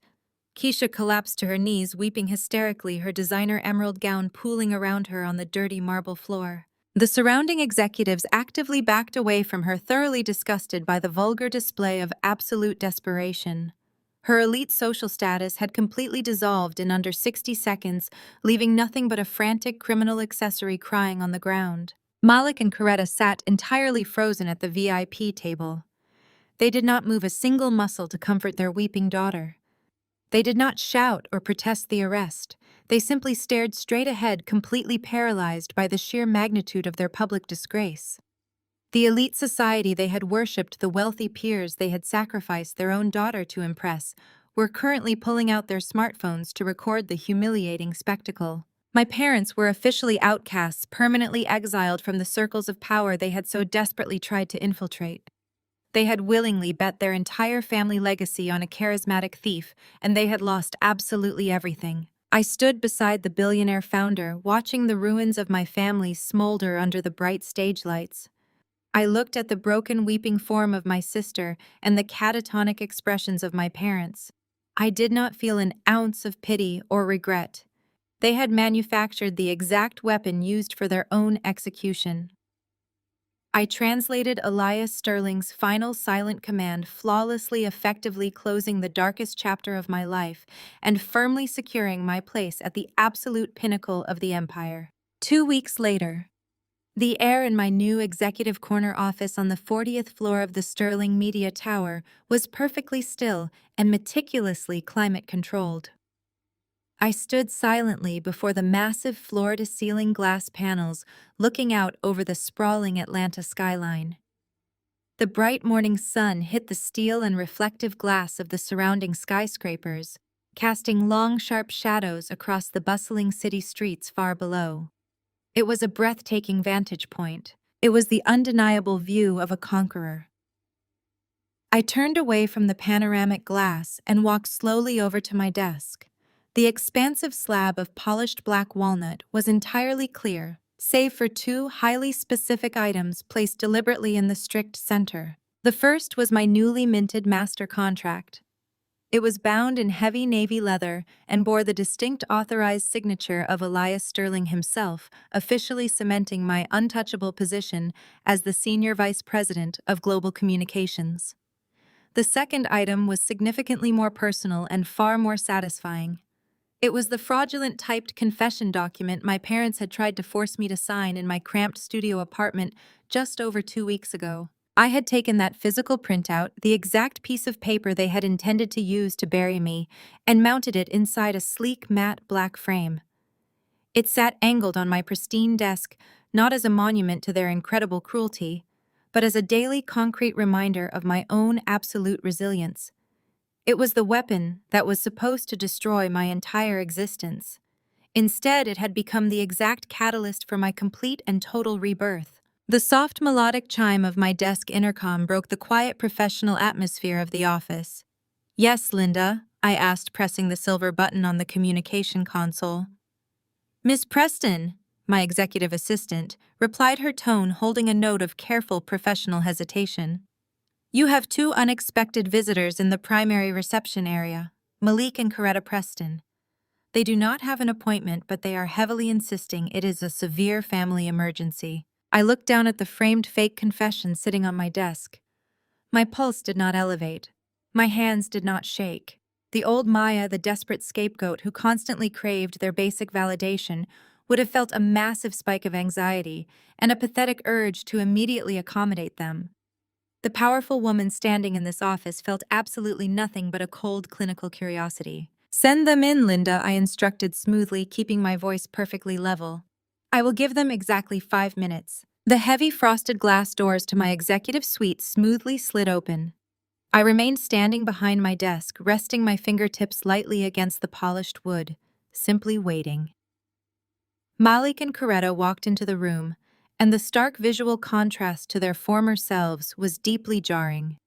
They were completely stripped of the arrogant, polished armor they had worn with such superiority for my entire life. Coretta was not wearing her signature custom designer silk or her heavy diamond jewelry.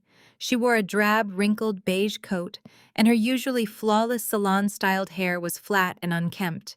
Malik looked as though he had aged 20 grueling years in a mere 14 days. His broad shoulders were severely slumped, his complexion was pale and ashen, and the authoritarian pride that used to radiate from his every pore had entirely evaporated. They looked incredibly small. They looked frail. They looked like terrified, desperate people who had finally hit absolute rock bottom. They stopped a few feet away from my desk, staring nervously at the expansive, luxurious office, and then staring timidly up at me. "Maya!" My mother began, her voice cracking immediately into a desperate, pathetic whine. "Please, thank God you agreed to see us. We have been trying to call you for days. Your assistant blocked every single number. I did not offer them a seat. I did not offer them a polite greeting. I simply watched them unravel in my domain." "What do you want, Malik?" I asked, addressing my father directly and entirely dropping the title he had always demanded. He flinched visibly at the sound of his first name. Maya, things have gotten completely out of hand, he stammered, his hands shaking slightly at his sides as he struggled to swallow his massive pride. The federal authorities have frozen absolutely everything. Garrett is sitting in a maximum security holding facility right now. The prosecutors are pushing for a 30-year federal sentence for the corporate fraud and the wire embezzlement. The judge denied him bail entirely. They seized Keisha's personal banking accounts. They seized the lake house property. They took the luxury cars. She has absolutely nothing left, Maya. She is staying in our guest room crying uncontrollably day and night. And now Sterling Media Group is actively suing Keisha for the full $1.2 million in restitution. Coretta blurted out, stepping forward and grasping the edge of my desk with trembling fingers. Maya, we tried to hire defense lawyers for her. We tried to aggressively fight the federal asset seizures to protect her, but the corporate attorneys you unleashed are destroying us completely. The astronomical legal fees drained our entire life savings in a matter of days. We leveraged our own house to pay the initial retainers, and now the bank is initiating foreclosure proceedings. We are going to lose our home, Maya. We are going to be living on the street. My father stepped closer, his eyes wide with sheer panic. You have to stop this, Maya. You are the senior vice president now. Elias Sterling listens to you explicitly. You have the unprecedented power to call off the corporate hounds. You have to drop the massive restitution lawsuit against your sister. My mother began to weep openly, large, genuine tears spilling down her aged cheeks. Please, Maya, she begged, clasping her hands together in front of her chest in a pathetic display of submission. We are your family. We were brutally manipulated by Garrett. He lied to us. He tricked us into believing you were the problem all along. We always loved you, Maya. You have to believe that deep down. We were just trying to protect the family from a massive public scandal. You are a good person. You have a good, forgiving heart. You cannot let your own parents lose their home. You cannot let your pregnant sister go completely bankrupt. You have to save us. I stood perfectly still, letting her desperate manufactured tears fall onto the polished wood of my desk. I looked at their pleading faces and deeply analyzed the absolute audacity of their request. They were not apologizing for what they had actually done to me. They were not expressing any genuine remorse for enthusiastically attempting to ruin my life and send me to prison. They were simply apologizing because they had backed the wrong horse and lost their money. They were shamelessly begging the very daughter they had routinely discarded to magically act as their financial savior. I slowly reached into the top drawer of my desk. I pulled out a thick, heavy manila folder containing the finalized forensic accounting reports, the exact IP addresses, and the direct bank transfers, proving Garrett's embezzlement into Keisha's personal accounts. I placed it on the desk and slid it smoothly across the black walnut surface until it stopped directly in front of Malik. I looked at them with absolute ice-cold clarity. I did not raise my voice. I did not need to shout to establish my dominance in this room. You were not manipulated by Garrett. I told them, my tone completely devoid of any emotional warmth. You were presented with a clear choice. You looked at a man who was actively stealing, and you looked at the daughter who was telling you the truth. You willingly chose the thief because he bought you expensive dinners and elevated your fragile social status. You agreed to frame me for federal crimes so you could protect your country club memberships. You did not come here today because you love me. You came here because you are broke. But Keisha is pregnant, Coretta sobbed, pointing a shaking finger at me. How can you be so incredibly cold to your own blood? Because my blood tried to put me in a cage, I replied sharply, cutting her off instantly. Keisha knew exactly where every single dollar came from.